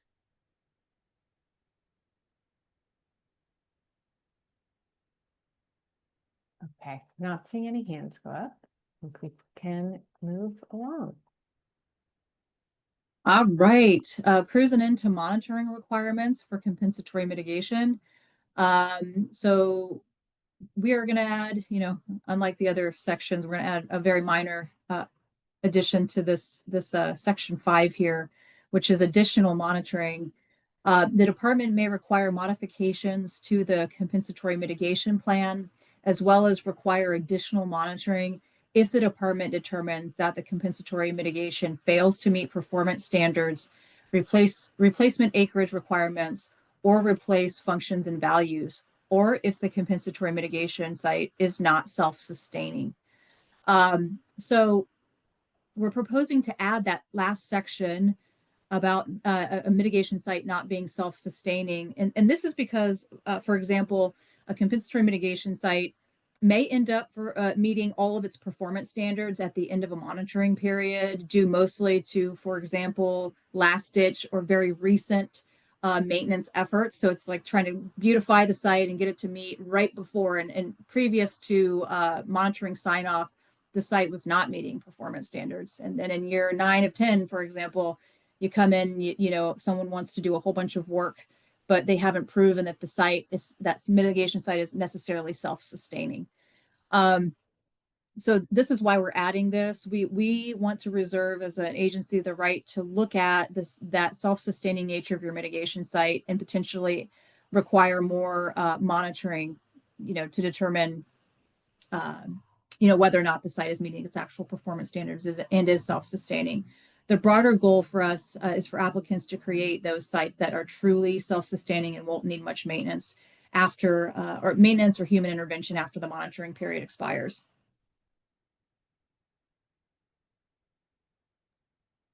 All right, any comments or questions on this change?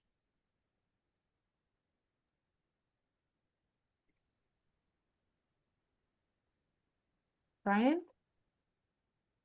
Yeah, Gray, earlier you mentioned that there is a evaluation of the creation option as compensatory mitigation. And I'm just curious if how, I guess, I'm creating a relationship between this and what you were referencing, and I'm wondering, is there some consideration relative to creation specifically associated with this addition?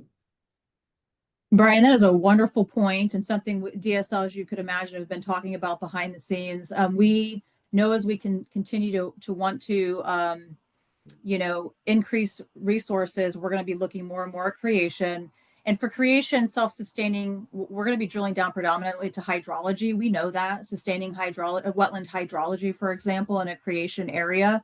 So that's one of the things that we'll be looking at for self-sustaining, but the other factors apply: soil, vegetation, all the other factors that we would be looking at, but with creation specifically, that hydrologic component.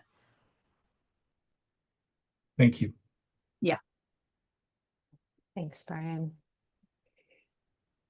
Other comments, questions?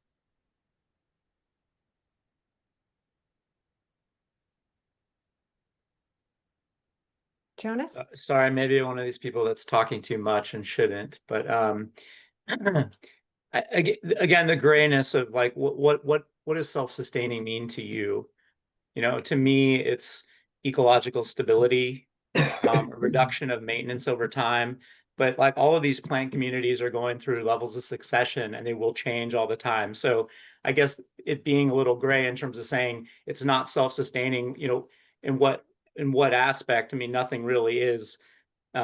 Humans are manipulating these communities to make them how we want them to look. So, should it say ecologically stable, or, monitoring data shows a positive trend over time, rather than being as gray as self-sustaining?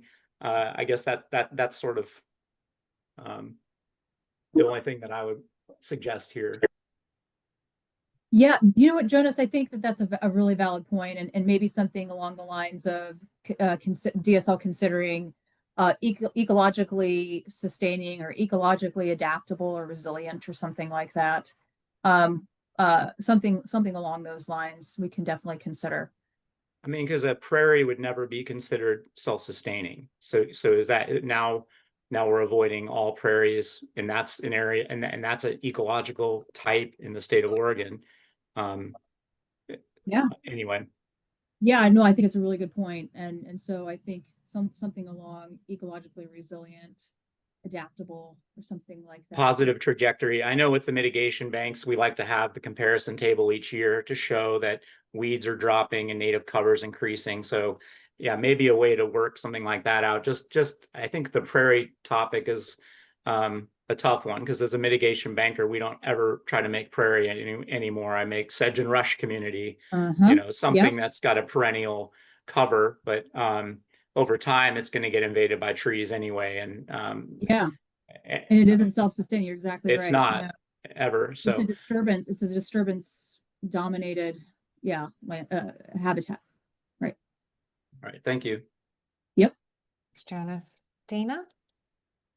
I think that's a good point that Jonas made, and I think it'd be better just to take that part out. If you do leave it in, just include a definition of what self-sustaining means. I think if that part was removed, then DSL could focus on including that type of information in the performance standards, because generally those performance standards are what we're monitoring and trying to make sure we meet. So if there was an indicator in there getting at what you're looking for, the self-sustaining, like don't be, you can't be irrigating your site after 2 years, things like that, you could be able to capture that goal without the uncertainty just for the, for the applicants trying to go through the process. And so, yeah, if you change it to ecologically positive trajectory, just I'd ask to put that definition in there for us to be able to meet that, even though it is hard, I recognize, to come up with that definition. Thank you, Dana. No, it's important comments. So we'll note those and we'll definitely take a look. Christina. Mackenzie? Yeah, I'm probably just going to echo what most other folks have said at this point, but sometimes there is a desirable amount of disturbance or evolution over time that's planned for and accounted for or appropriate given changing climate conditions. And so just factoring that into what this definition of self-sustaining means, I think is a pretty important piece of it. I also just would note that there are some sites that are kind of constantly battling, reintroductions of invasive species coming from upstream or kind of coming in from other sources, and that is just like a never-ending kind of reintroduction battle that is really a challenge for anyone managing those systems. So kind of considering that, I don't really know how exactly that would be factored in, but I think that is just something important to consider, that it's not necessarily the lack of activity or management or care that's being taken, but it's just like a very tricky ecological condition in an urban area or something like that. So thank you. Yeah, very heard, Mackenzie, and very poignant. So we'll note that and reevaluate our adding this. Thanks, Mackenzie. Brian? I just wanted to support, I guess, the comments that have been presented so far, and I really like Jonas's connection to positive trajectories for some data associated with self-sustaining, and I really couldn't articulate what my feelings were in my original question, but I think that the discussion has really hit on this consideration for the dynamic nature of ecosystems and how we reference and allow for the dynamic nature. So I really like that. Some sort of temporal period feels valuable. I mean, I don't know how to exactly reference that, but anyhow, just wanted to show my support. Awesome. Thank you, Brian.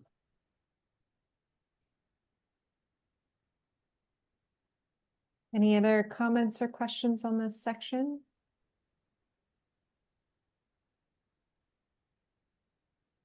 Okay, I think we're good to move on. All right. Wonderful discussion. Love that. Okay, now I'm going to hand things over to Jane Rombouts, who is going to discuss our proposed updates to our payment in lieu formula. All right, thanks, Gray, and hi, everybody. I'm going to be going over the proposed changes to Section 750. So Gray went over our payment in lieu program, our PILL as we call it.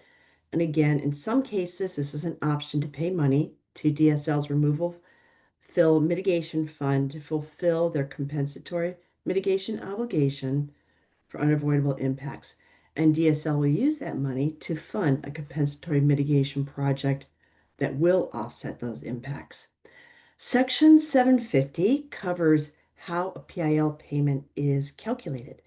And the calculation takes into considerations of what costs would be associated with a compensatory mitigation project, such as acquiring land, the restoration project, and also accounts for an average mitigation ratio. The second part of Section 750 covers how the PIL funds will be used. That's great. So this is like, how do we use, where do these formulas come into place? How is this calculation done? This is a screenshot of our public-facing a public-facing PIL calculator, and it is a modified Excel file that's used to calculate a PIL payment.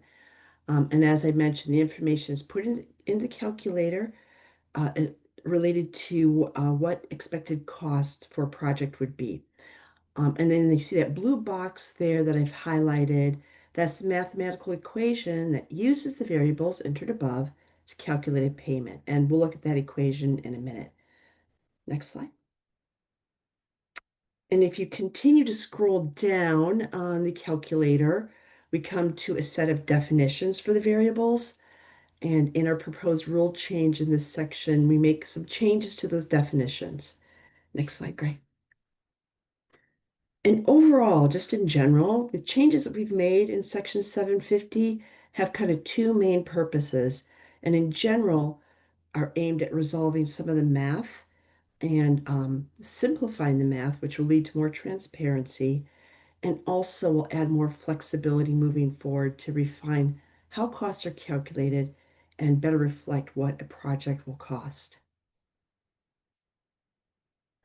So I'm going to kind of follow along Gray's sort of method and just kind of go through the rules. Here's the text. Next slide, Gray. And then we're going to highlight, I'm just going to step through each of these lines and talk about what changes we're proposing and why. Next. Okay, so this is really that first, I'm sorry, make sure I'm on the right. Yeah, the first item is actually the equation. There's supposed to be a slash there through the division. So in rule, we have the mitigation multiplier as a divisor. The mitigation multiplier, again, is a mitigation ratio that we are applying. It's typically done for mitigation. When the mitigation multiplier is used as a divider, as currently shown, then the multiplier has to be converted to a decimal ratio. And it's just we're putting extra language in to explain that. It just complicates the formula and just makes everything less transparent. And there's really no need for the sum to be divided by the mitigation multiplier and then having to convert it to a decimal, as opposed to rather just making it simply a multiplier. So we are simplifying the math here to take out making it a divider factor and making it a multiplier factor. Are there any questions on that?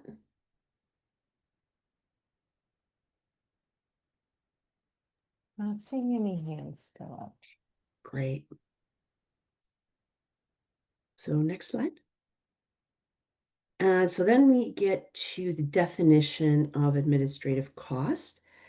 And we would like to put more effort into actually understanding what administrative cost is. And by taking out the definition of 10%, it just gives us more flexibility to better calculate what that actually will be. So we're just taking out, we're going to have a percentage, we don't want to be bound to 10%.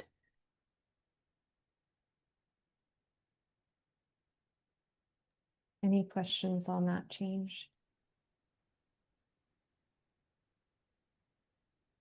Okay, not seeing any hands go up. Great. So this next little piece here, again, definition of restoration cost. We had the per unit area.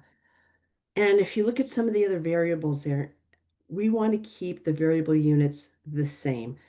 Having the per unit area in this was not following the algebraic logic you need for that.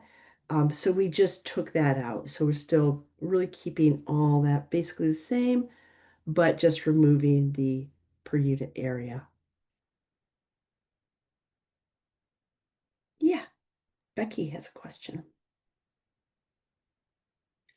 I'm sorry. This is actually probably on A, as I got to thinking about it. It seems like maybe we should describe the administrative cost. I mean, what administrative costs include, because the monitoring, the staff it takes to I mean, is it just staff time, or Well, you really kind of hit the nail there, Becky, about why we wanted to make it more flexible, because we started to discuss like, what is that? What does that mean? Will it change depending on where the project is and all those kinds of things? So, yeah, that's what we want to actually really refine that and learn more about what that would mean. And that's why we made that change about just taking out the boxing us into 10%, because we feel like we really need to kind of explore what administrative cost means. okay? Yeah, I think Becky, just to kind of clarify between administrative costs, that A, which you're asking about, that is not inclusive of restoration costs, right? So administrative costs are just on top of basically engineering, construction, planting. So all of that, the meat of the cost for implementing a project is buried under restoration costs. And then to administer a project, that's what we're talking about. A. Okay. Yeah, typically it's been a 10% at 10%, but we know that administrative costs do vary, you know, across basically for many factors, but areas, something that Jane mentioned, the type of entity, funding sources, etc. So, Yeah. okay. Thanks, Becky. So turning attention to the R factor that's pulled up on screen, are there any questions or comments related to that change?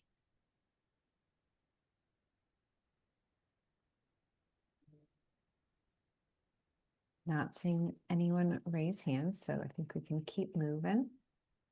All right. This is really just very straightforward, where we are consistently writing out percent rather than having the symbol. So really no change there other than just written out.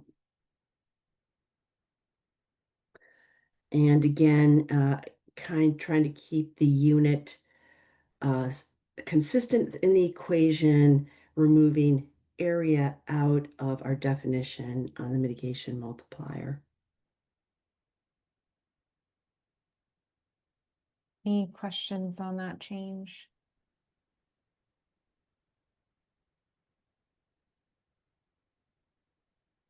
Okay, not seeing anyone raise hands. Okay, and then the second section, as I mentioned, goes over how those funds will be spent. Also can be reworded as limitations.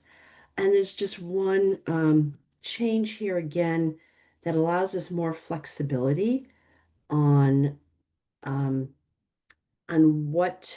the administration of the program will happen. So all we did was remove that and fund a staff position. So this just allows more flexibility about how the program is administered, including like how much staff or how staff is funded. Great. Any questions on that?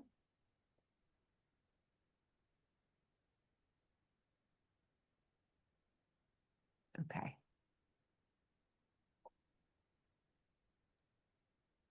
All right, so now I believe it's time to turn our attention to some of the other aspects of the proposed rule changes. And so similarly, we're going to be kind of looking line by line, and Danielle will be capturing comments, in the draft rule document. And so you won't see that on screen, but we'll be walking through the proposed change language on screen here. So Gray, I'll turn it back to you. All right. Thanks for tagging me back in, Samantha. I'm going to cover, so for those folks who love banking, ears prick up. This is the section where we're going to be talking about banking and in lieu fee proposed changes specifically. So we'll roll into that. I love this picture. Danielle, thank you for adding. I think it was Danielle. This picture and this site is near and dear to my heart. This is Fairview Industrial Wetlands in Salem. And this was captured by Katrina here at DSL, our public information person. And she captured a beaver slide. And I don't know if you've ever know what a beaver slide is, but it's basically a little area of land where the beavers can come up out of their dam and flooded area and back into a wetland to forage for food, and they go back and forth and they slide on their bellies back and forth. So that's what you're seeing here. This little water in the front is where the beavers come back and forth into the wetland to slide on their bellies. Anyway, that's not a rules advisory committee, but I just wanted to say it's a cool picture. All right, moving forward. So we're going to go back to definitions. I know it's counterintuitive, but because we're talking specifically about banking and in lieu fee now, we're going to go back to the in lieu fee and banking related definitions and those changes. So obviously section 510 is our definition section in division 85, and DSL is proposing the following updates to those banking and in lieu fee definitions. So first, 45 will be reworded. The in lieu fee mitigation definition is being updated to include recognition of the in lieu fee program, as well as in lieu fee itself as a distinct compensatory mitigation option. So all we're doing here in 45 is rewording.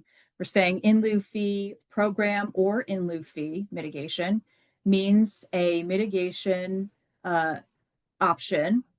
Oh, I've lost track here because of the strikeouts. Means a mitigation bank in which the sponsor is a government or nonprofit natural resource management entity, and where advance credits can be released upon approval of an in lieu fee instrument before department approval of a mitigation site.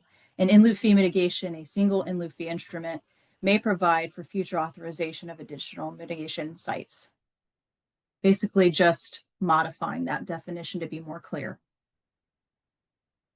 and more encompassing.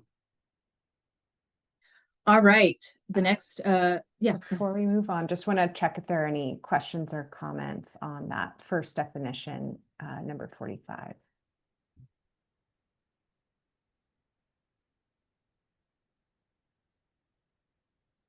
Okay, not seeing any hands going up. Yeah, we're just basically in 45, we're bolstering the definition. All right. 58, we're adding a sentence here. The definition of the current definition of mitigation bank is being updated by updating the correct statutory reference, as well as adding a sentence onto the end that describes how a bank is utilized within the removal fill program. So this is really just updating a reference to statute and providing more clarification on how a bank is used. So let me read that last sentence there that we're proposing to add. A mitigation bank is used to compensate for reasonably expected adverse impacts of project development on waters of the state, with fees paid by the applicant to a sponsor. Any questions or comments on that addition?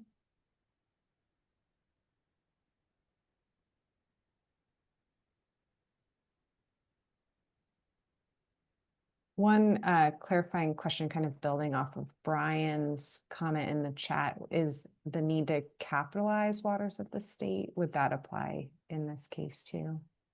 That's a great question. We can look back at it. I believe we have not capitalized waters of the state throughout Division 85, but if we're inconsistent, we need to look at that. So I'd say let's add that as a comment to go back for DSL and the team to look at whether or not we're capitalizing or not capitalizing. And I see Jonas made a comment to remove reasonably expected. Jonas, would you like to elaborate a little bit on that? Just seems like a waste of a couple words, I guess. Reasonably expected, and why isn't it just to compensate for adverse impacts?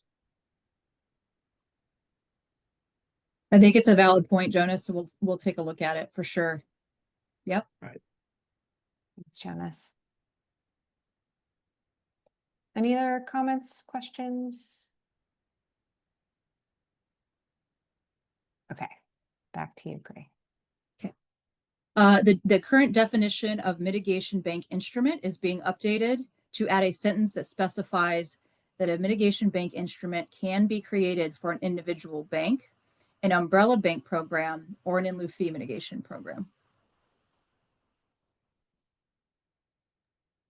Any comments, questions on that change?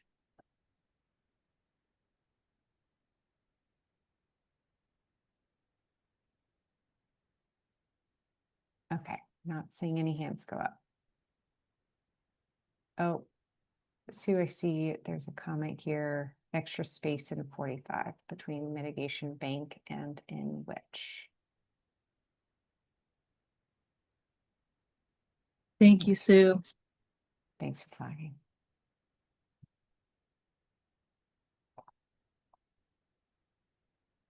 Okay, to round out some of the bigger changes to some Division 85 terms, DSL is proposing the following updates. We are changing the existing definition of mitigation bank prospectus to simply prospectus, so that the term can be used in the context of individual mitigation banks, umbrella banks, and in lieu fee programs.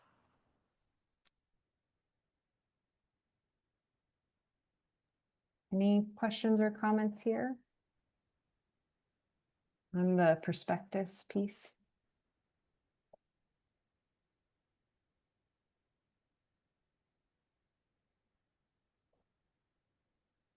Okay, not seeing any hands go up.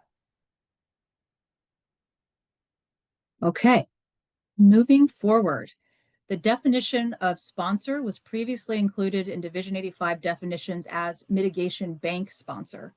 DSL is proposing the change to simply sponsor so that the term can be used in the context of individual banks, umbrella banks, and in lieu fee programs. So you're catching a theme here, right? We believe that the particular kind of sponsor under reference can be easily inferred based on its context within our rules. Any questions here? Comments?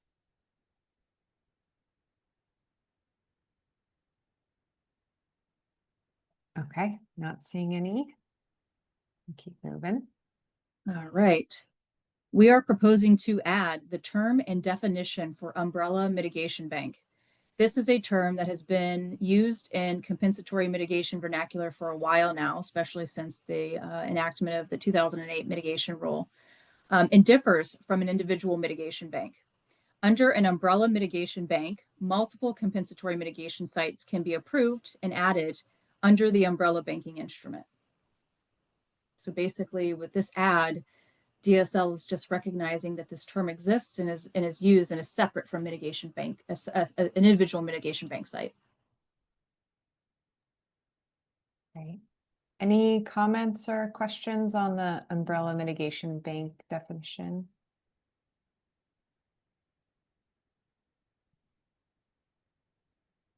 Okay, not seeing any hands go up. Okay. 720 is the section of rule that outlines the general purpose and policies behind the banking and in lieu fee programs. So in the current rulemaking, we are proposing to update section 1 to make it clear that with this section, we are including all types of compensatory mitigation banking and crediting programs. All right. So I'm going to just read section 1. Mitigation banking involves the payments of funds to an approved sponsor to satisfy compensatory mitigation requirements for impacts to waters of this state. These rules describe the requirements to establish and operate mitigation banks, which include individual mitigation banks, umbrella mitigation banks, and in lieu fee programs. Any questions or comments on that rewording?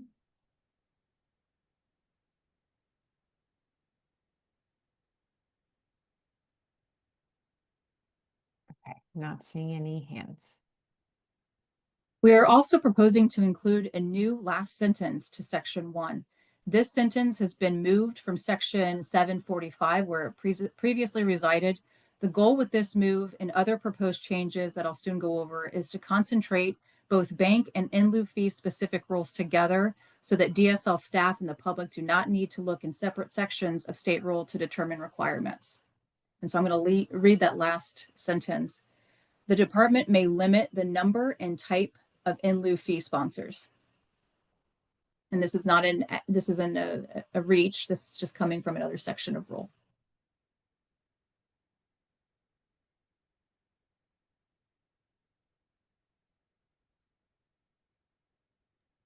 Any comments or questions on that change?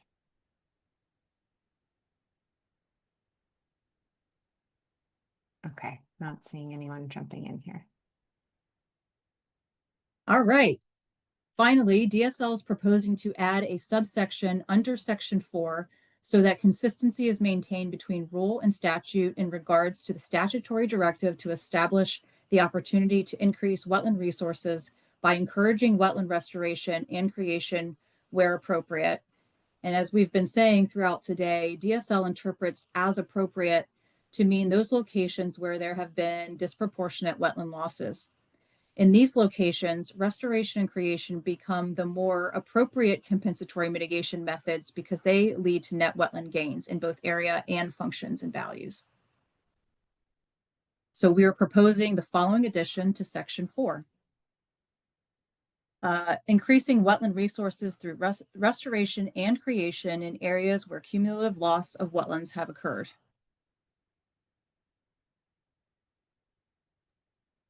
Any comments or questions on this addition? Brad? Yeah, just similar to before. I think, just keeping it at where appropriate might be better, versus suggesting that the best place to invest is just where losses have occurred. Not knowing what those losses are and at what scale we're talking about. So I would just suggest, keeping the sentiment, but maybe reverting to that original wording. Thank you, Brad. Thanks, Brad. Other comments on this piece?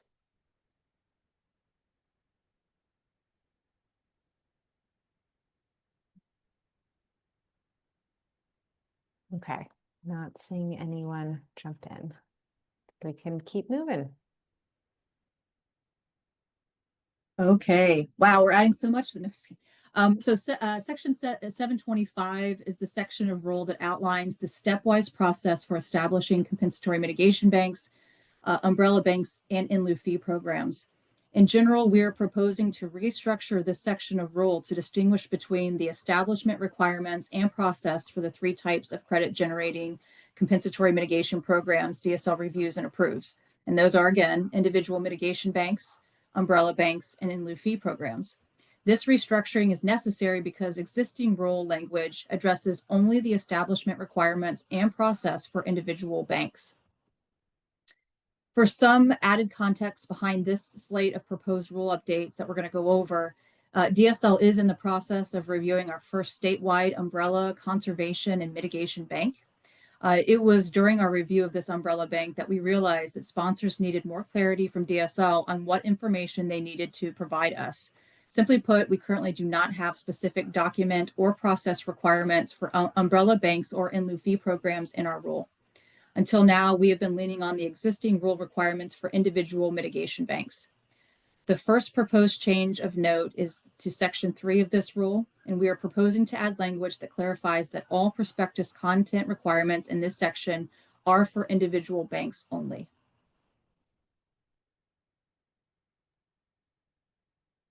Any questions on this?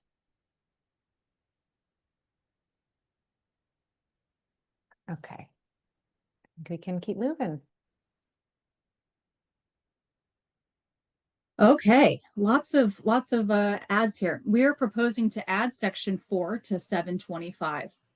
This addition will provide clear prospectus content requirements for umbrella mitigation banks. The prospectus is the first foundational document that is drafted when a sponsor for a bank or in lieu fee program gets the required go-ahead from DSL to proceed with their conceptual plan. The information contained within a prospectus is different in some ways and similar in others to the information that is required for the subsequent mitigation bank instrument. One key distinguishing factor between the prospectus requirements for individual banks and umbrella banks is that umbrella banks involve the approval of the conceptual framework for determining service areas that will be approved under the umbrella instrument. Unlike with individual banks, more detailed site-specific information such as site location and service area isn't required to be submitted unless known in the prospectus or instrument documentation for an umbrella bank. That information will be included in the compensatory mitigation plans for individual mitigation sites that are approved and amended to the umbrella instrument.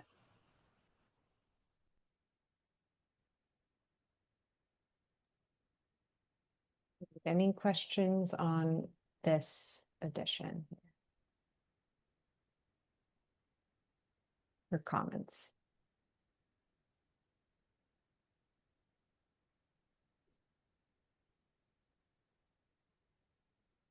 Okay, not seeing any hands go up. All right, next up, we are proposing to add section 5 to 725. This addition will provide clear prospectus content requirements for in lieu fee programs. This new rule language clarifies the required content of an in lieu fee prospectus.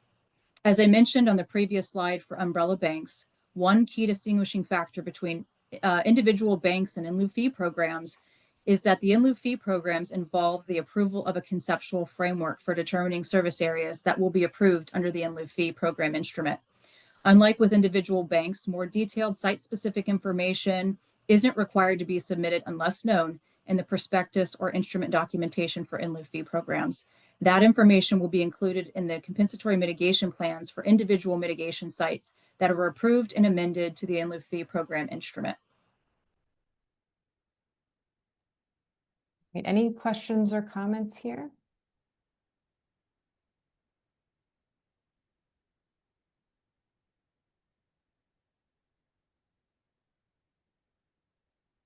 And I think just one more thing for context here.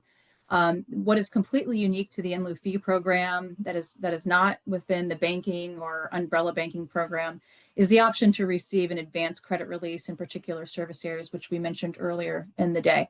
These advanced credits can be sold and could be used to form the seed money for creation of compensatory mitigation sites under an in lieu fee program.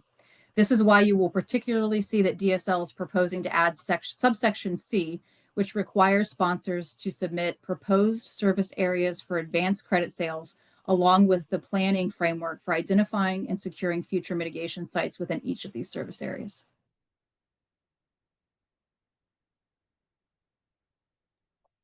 Great, thanks, Gray.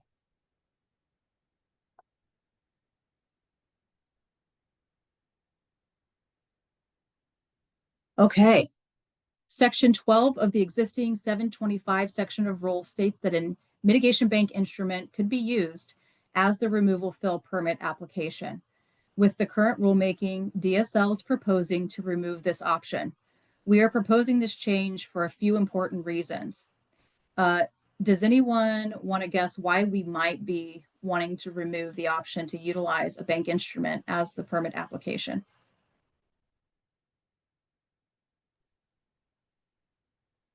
Is the permit coordinators more of an expert and the requirements in the permit are going to vary a little?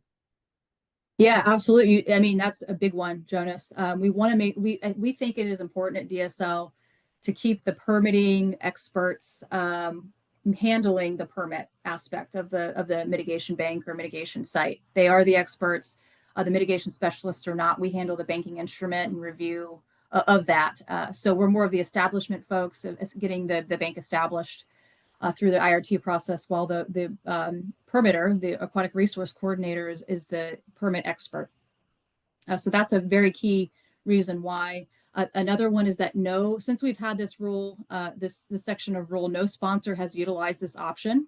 So we think, well, let's not do that. And secondly, I think a really big one beyond what Jonas said is that the bank instrument template, as it is currently, does not have all of the information that is required to be submitted with a joint permit application, and that's for specific reasons. This means DSL will have to update and overhaul our mitigation bank instrument yet again, which we just went through recently in 2020. So we're kind of staying away from that. We think there's some value to keeping the permitting and bank instrument phases separate.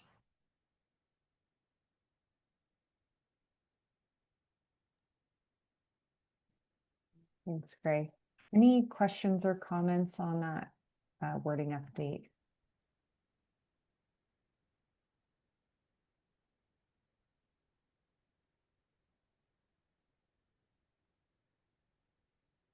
Okay, not seeing any hands go up.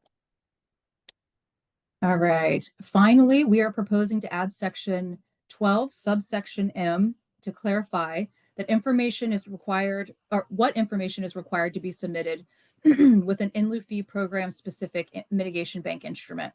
This information would be in addition to the information requirements for a bank specific instrument.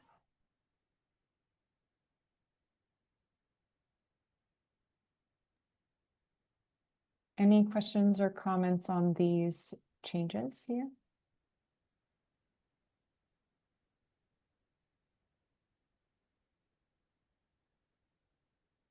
Okay, not seeing any hands go up.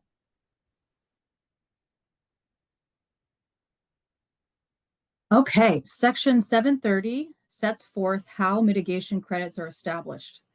Current updates to this rule involve removing section 2, bonus credits. This rule is now out of date and not relevant since new banks are required to have long-term stewardship funding provisions spelled out within their mitigation bank instruments. So if you're not familiar with bonus credits, I'll just kind of read what they were or that they currently are. Bonus credits may be recognized at the discretion of the department in consultation with the IRT to cover the reasonable cost of the addition of long-term stewardship provisions to existing banks that were approved without such measures. So basically it's a way, these bonus credits were or are a way of mitigation bank sponsors to potentially add a credit or two, for example, that they could sell to provide an endowment or some kind of long-term funding mechanism to a potential steward. And again, now our bank instruments require long-term funding mechanisms to be built into the bank instrument. That's why we're removing. Any questions or comments on that removal?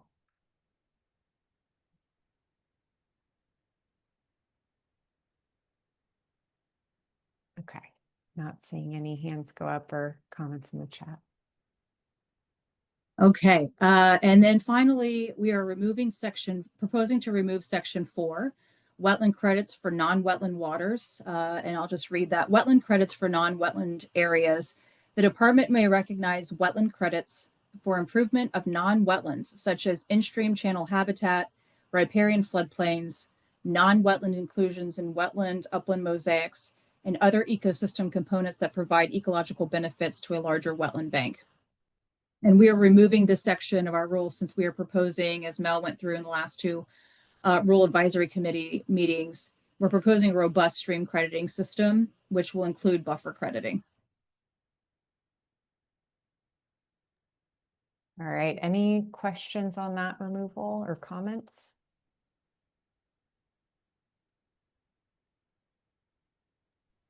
Jonas?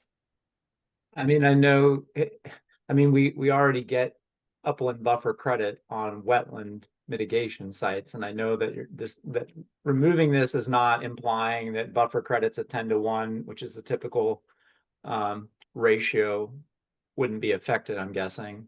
Right. You're right, Jonas. Okay. Yeah, absolutely. Yep. It is a little confusing because most of the uplands that we'll make that are buffers are in riparian floodplains, in wetland upland mosaics. But again, I'm sure it's somewhere else and not being removed, hopefully. Yeah, it's a good point. Let's mark it and we'll make sure, we'll just comb through and make sure we're not overlooking something. Like if we took this out, we would, not be able to approve upland buffers or something like that for wetland mitigation sites. I think it's a good point. All right, thank you. Mm-hmm. Thanks, Jonas. Other comments or questions?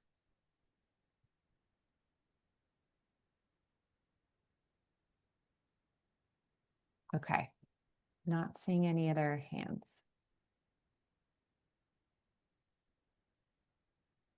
Okay, section 735 sets forth how mitigation credits are released, used, and sold. So the current updates to this rule involve adding section 6. The proposed addition reads, sponsors of in lieu fee programs must establish a program account at a financial institution that is a member of the Federal Deposit Insurance Corporation, FDIC, or equivalent. All interest and earnings accruing to the program account must remain in the account for use by the in lieu fee program and may only be used for the selection, design, acquisition, implementation, and management of in lieu fee projects, except for a small percentage as approved in the MBI that may be used for administrative costs. And so we're proposing to add this particular section of rule because the requirement to establish an in lieu fee program account is within the 2008 mitigation rule requirement. So we're basically just adding parity here. Okay. Any questions or comments on this addition?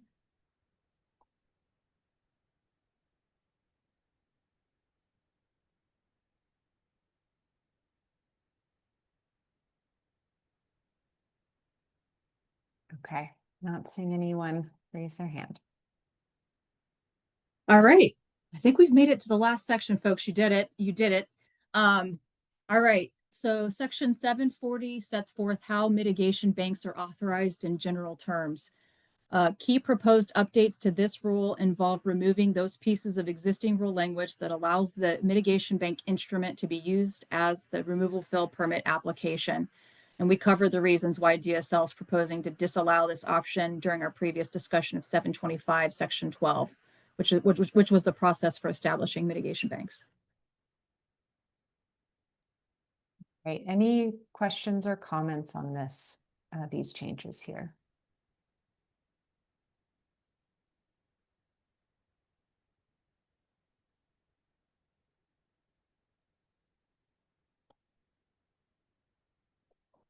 Okay, not seeing any hands go up. So with that, I think we can go ahead and transition into our interested party comments. So just wanted to hold some time for if there are interested parties who'd like to make a comment. I can review those instructions here momentarily as Danielle pulls up the screen. So at this point, you're invited to, non-RAC members are invited to share any comments related to the Division 85 rules for the RAC's consideration. Please note this is not considered formal public comment, as that period will be coming up in the future. So this is really just for RAC member consideration. And so I don't think we have many interested parties on the line, but just a couple kind of notes for how to participate. So if you would like to provide interested party comment, please use the raise hand function, and you can use raise hand by clicking the heart reactions sign at the bottom of your screen, and raise your hand or do so on camera, and we can call on you, and we'll call in the order that we see the hands be raised. And then if you would like to come off mute, you can click the bottom lower hand microphone icon on the bottom left side of your screen. And when it's your turn to speak, we'll call on you and you'll have 3 minutes to provide comments or remarks. So at this point, just want to see if there are any interested parties who'd like to make comment. Please do raise your hand at this point.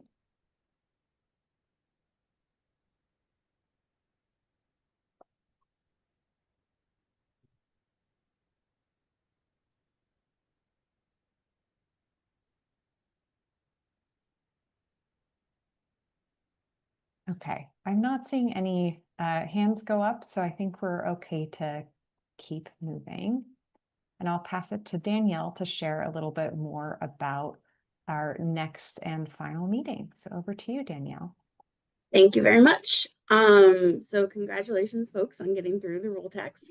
That's a very big feat. And again, I want to echo what Grace said at the top of the meeting of thank you for your time.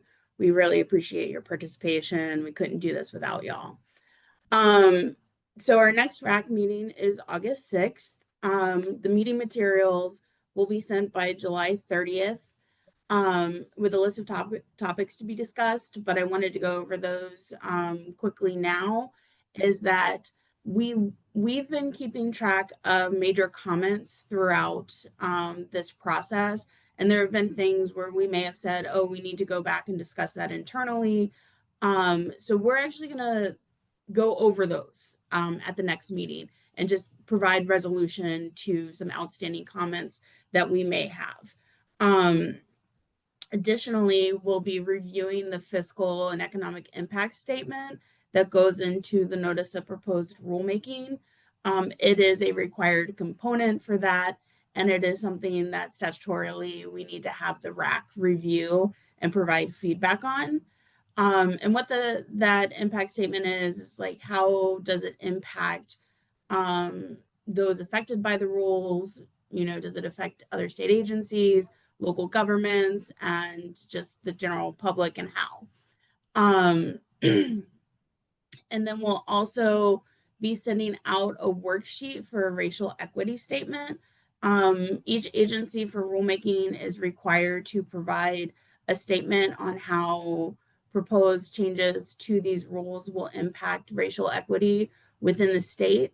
So I'll send out a worksheet or just like guidelines and ask you to start thinking about all of that and kind of walk you through, you know, how we can determine if it affects racial equity in the state. And again, that's just a required component for the notice of proposed rulemaking. And we want to give RAC members an opportunity to weigh in on that. And so those are the major things that we'll be going over on August 6th. And if you have any outstanding questions about any of the rules or the technicalities, we'll be holding one last office hours for RAC members at 10 a.m. on Monday, August 4th. Again, it's technical questions and answers for RAC members. As always, in the next week, a meeting summary will be sent to RAC members, and today's meeting recording and presentation will be posted to DSL's website. And all the meeting materials that we'll send out are posted to our website. And most likely, I was thinking about it earlier today, we've made some changes to language, but we have comments from RAC members in the draft rule language. Is I will probably post an updated version of the draft rule language. And what I have done is capture using different colors and track changes at what meeting each change was made, and I'll label those at the top. Are there any questions about what's coming up next? No? Okay, thank you. I'll turn it back over to Sam. Great. All right. So with that, we can just wanted to share some appreciation for the discussion today. Really helpful to hear your comments and questions and factor those in as you all are wrapping up the rulemaking process. And just want to thank you all for your time and dedication. And we will look forward to seeing you again for our 6th meeting on August 6th. Thank you all. Thanks, everyone.